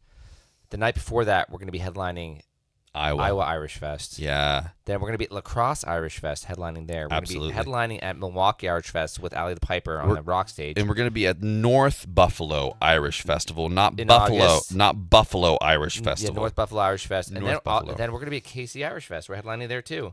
Yeah. So it's going to be an incredible summer of just Irish Fests. So we hopefully you guys can we'll see you guys at some of those festivals. Wait, Garrett's threatening me on my cell phone right now because I haven't answered his question yet. Question for the band: what can we as fans be praying for the band, guys? Ooh, I like that question. That's a very good question. Okay, so we're writing a new album. Yeah, we're writing a new album. We have And 2 the new thing singles that we're really excited about. but- Yeah, we're close to being done on those. And then we have about 3 or 4 more songs in the queue. And it's kind of becoming clear to us that singles is the way to go, because Spotify has changed the game. yeah. Dropping an album, it's just with every single, it's the same buzz that's created. Top House has been teaching us a lot Yeah. on how to play that game. But we're trying to write music that is impactful, and that actually all ages can listen to. Yeah. And And the thing is, we're not part of a record industry, and in a sense, there's gatekeepers there. You kind of have to pay to play, or pay the piper. And if you get it, a record label, or get it certain agents or managers, that's a sign that you're part of the club. yeah. And we're just not part of the club. Yeah. And so if you can pray for us to Yeah. write impactful music, which somehow gets Put on a movie or like a commercial or like being in a movie is actually a huge way for bands to kind of break through. to the other side. especially a successful movie. We're a great live show. We've been doing this for so many years. I've done so many shows, but it's always like, we'll travel and leave our families and drive like to Ohio or Wisconsin. We did a show in Wisconsin and we had 115 people show up. Yeah. After playing for probably 60 or 70,000 people in Milwaukee Irish Fest over the years, we get 115 people. Yeah. And we're gone from our families, and so it's almost like, unless there's a buzz thing, like you were in a movie, like Gaelic Storm was the band in the Titanic. Yeah. It's just kind of like treading water in the middle of the ocean, and so we just feel like with our families, if we just had something that could kind of break through, because we know the live show is super fun and interactive, but it's almost, you need the extra help these days because it's just harder, with Facebook and Instagram, whatever. Like our posts, we can't even. We have 37,000 followers on Facebook, but when we post, something like 2,000 of them see our posts, and we have to pay for the rest. Yeah, and the thing is, it's like it is one of those funny, hilarious, tricky things where you're looking at it and you're like, what Dan said about Milwaukee, like in Dublin, we went to the Dublin Irish Fest was like 3 years ago, and we closed out the main stage once again on Saturday night, and they said it was the biggest. It was 20,000 people. They said it was the biggest crowd they have ever had at that point, which was like bigger than Gaelic Storm, which we love you guys, but bigger than, they're like 20,000 people, 20,000 people. And you all, those people were going insane. It was that people were like, that was the best crowd. You guys absolutely destroyed it. It was amazing. It was such a good show. And then we're like, okay, great. Well, let's go back to the area and see if we can't do like, a show. A follow-up show. If there's 20,000 people, surely and if 2% came. Yeah, we would totally be able to sell at a big venue. So we told this big venue that saw our performance. They're like, oh, absolutely, you guys will sell at this venue, like 1,000 cap venue. About like 180 people showed up. Like, yeah, so it is crazy. I mean, there's a lot, there's a lot going into that. I think we're finding out a lot that ticket prices aren't just ticket prices because there's actually what's called processing fees, which make tickets almost twice as expensive. It's insane. We don't know that when we book the show, so like our fans are paying the price, so we don't blame fans for that. But we're just, if you can pray for that, that we get inspired, that we can get the music so people can hear it actually. Yeah, and pray that these streams actually also pop off. I mean, like you all here. I mean, like we're talking to the VIP members, but we're also talking to the people on Facebook and YouTube, and we're being very honest right now.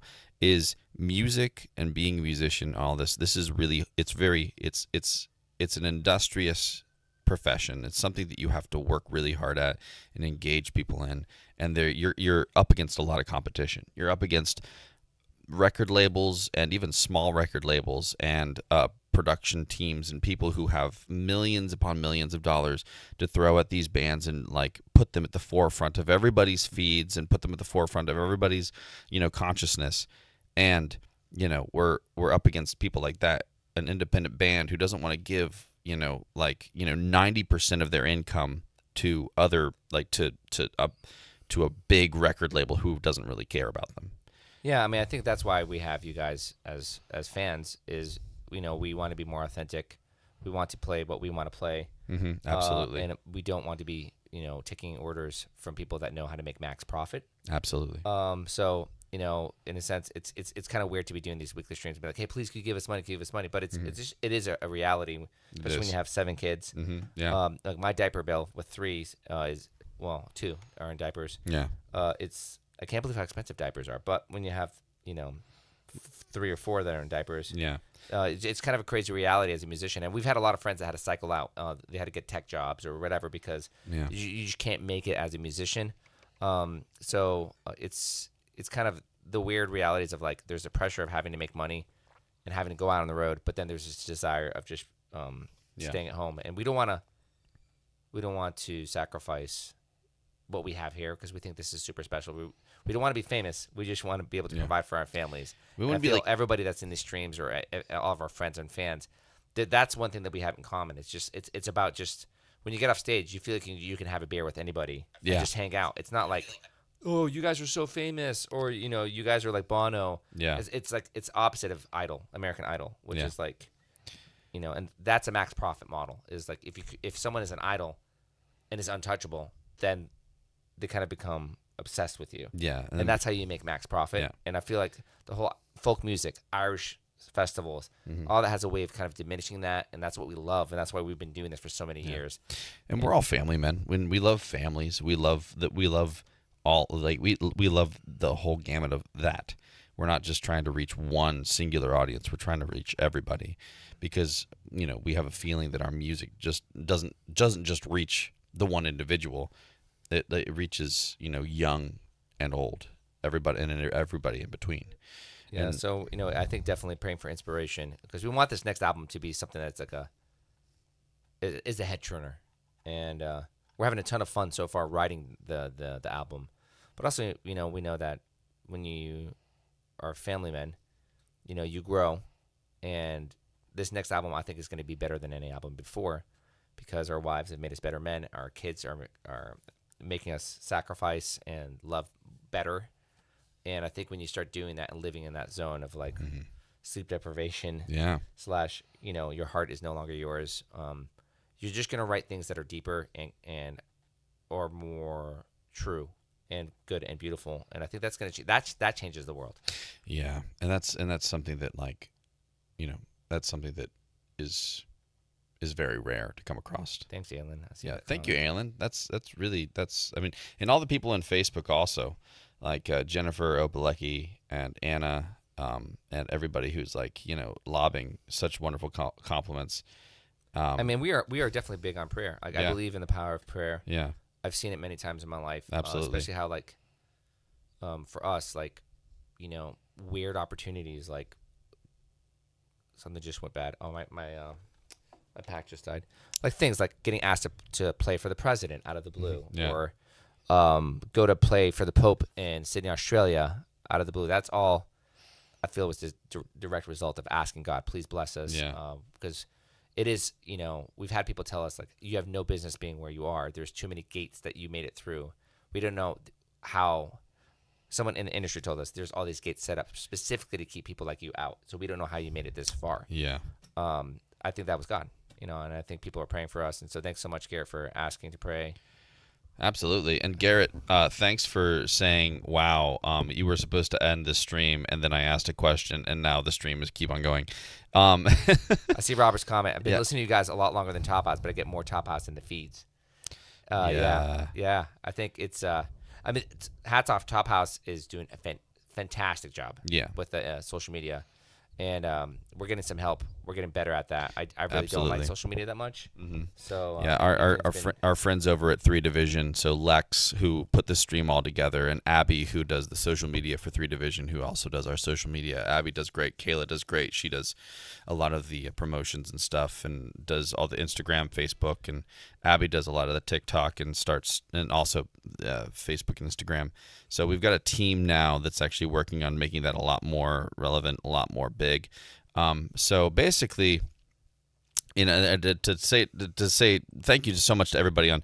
By the way, Franklin, I got married on the feast day of St. Joseph Cupertino, so he's been a favorite saint of mine. I like that first air fryer. I love it. Marjorie O'Rourke.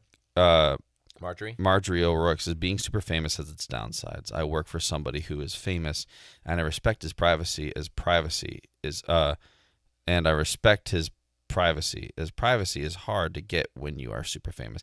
And yeah, that's what we were saying. We don't want to be super famous. We want to be famous enough to where this can provide for our families and provide to where this is easy and doable, but at the same time we enjoy the hard work. Yeah, I mean, and also like where you can provide for your families, but nobody recognizes you when you go shopping in a supermarket.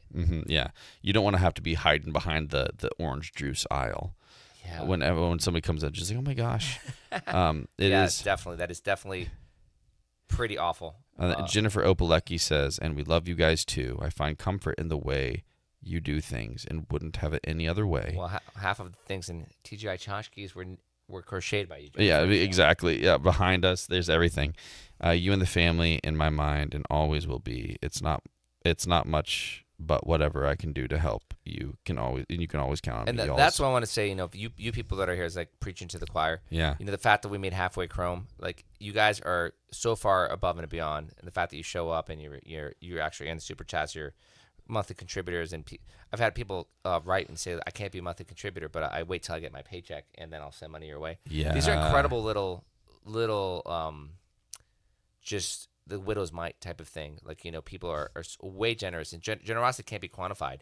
If someone gives $5, but they're really barely scraping by, that's huge for us. And we know that God's going to provide for us.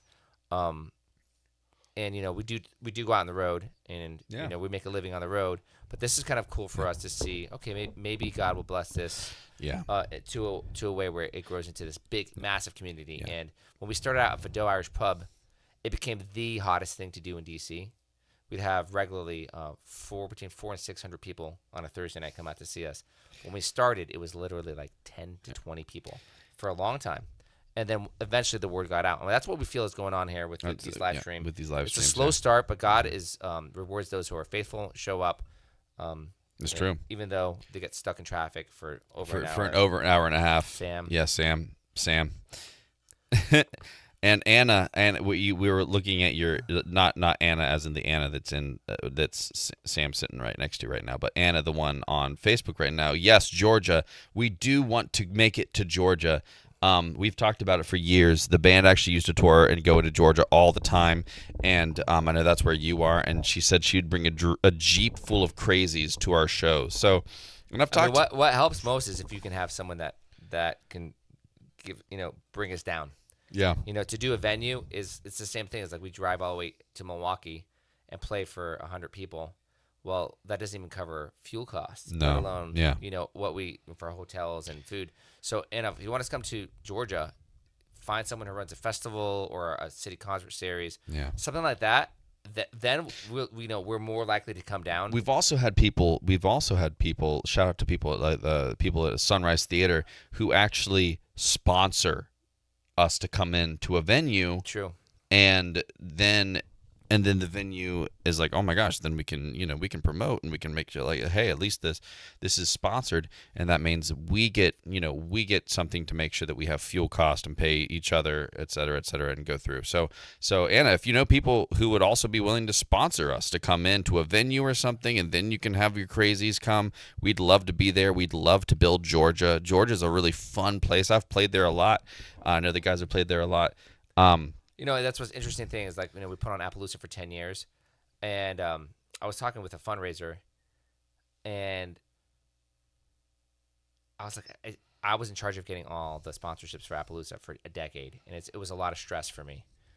But a fundraiser talked to me and said, "Why are you afraid, or do you feel awkward to ask for money?" And I said, "Well, I just don't want people to have less money. It's hard to get by."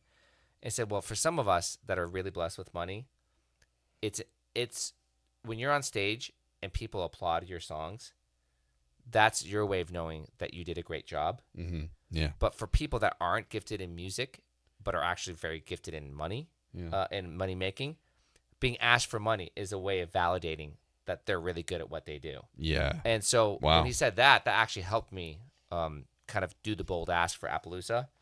But I never thought of it that way. So there are actually, it's crazy that there's so many people out there that would be willing. Like, we were shocked. Wait, a couple sponsored us to come to a place we had never been in Southern Pines. Yeah. And so, you know, there are people like that out there. For the majority of us, it's kind of like, it's the slog. We're waiting for payday. And like I said, everyone on here has just been super generous with us. Yeah. And but it's just kind of, I like it personally. I was telling my wife this. I like it because it makes me live more from the hand of God. Absolutely. Where I'd never know where sustenance is going to come from. And it's always a surprise, and you're always living in the world of wonder, stress. But when all of a sudden something falls in your lap, it's almost like a more raw way of living. And I watched my mom, who was a mother of 10 kids, lived in this zone constantly. Yeah. And the most amazing things happened to her. It's called evangelical living. Yeah. When you're basically, you know, just kind of living hand to mouth, then you get to be surprised by joy a lot. Yeah. And I feel like that's where we're able to be a lot, especially now that we're having families and those are growing. Which is a great C.S. Lewis book, is Surprised by Joy. Surprised by Joy, yeah. C.S. Lewis wrote a great book like that. But Anyway, that's a lot of ranting, but that's just kind of like the headspace that we're in when we're touring, because we're always like, we're doing well, we're a headliner, but it's been the same level of work we've always had to put out. And once you get over a certain level, then it's like a roller coaster. Like Top House has crested. Yeah. You know, since we've known them, their Spotify listenership has gone up like 300,000. Yeah. And you know, they're opening for Molly Tuttle at the Ryman, and it's really fun. We've known like Ava Brothers were three guys in a van when we started. Green Sky Bluegrass was hanging out on our bus. Yeah. When they were just starting, and to see Trampled by Turtles. Mm-hmm. Right, we were there when the first year they started, and you know, you see these people Wyatt Flores. Yeah, literally, he opened for us at a great. Cameron Whitcomb. Yeah, Cameron Whitcomb. Yeah. So these are all bands that you've seen take off, and but you know, I talked and I had breakfast with Seth Avett the year after their Emotionalism album, and he told me how terrible it was to tour, and like you had to do the 250 or 270 dates. Yeah. Because the record label had so much invested in you, and you had to be gone from your family. And yeah. So we're glad we're not doing that, and we're glad we're trying to find a different way. And that's why we actually started doing these streams, is because these. I mean, we've said it before. These streams basically allow us, like, if everybody hops on, if everybody, I mean, like, and it's everyone's like, what the price of a cup of coffee? I'm like, well, with the price of like a large pizza, you could be, you know, a space junkie and give $25 a month, be in the VIP chat, have, you know, access to the Discord, also be able to have access to like all of our exclusive content, get a free T-shirt, get a free buttons and pens and all this other awesome stuff, and you're contributing monthly to something that you love so deeply and dearly. And, you know, I know it's hard and it seems crazy and it seems like insane, but like things of that nature, this allows us like almost, you know, like, was it like how many weeks are in a month? 52? Or not a month, in a year. How many weeks are in a year? 52? There's 52 weeks. 52 weeks in a year. So like let's say about like, you know, 48. Like, It would give us like 40 to 50 shows, Shows at home, at home.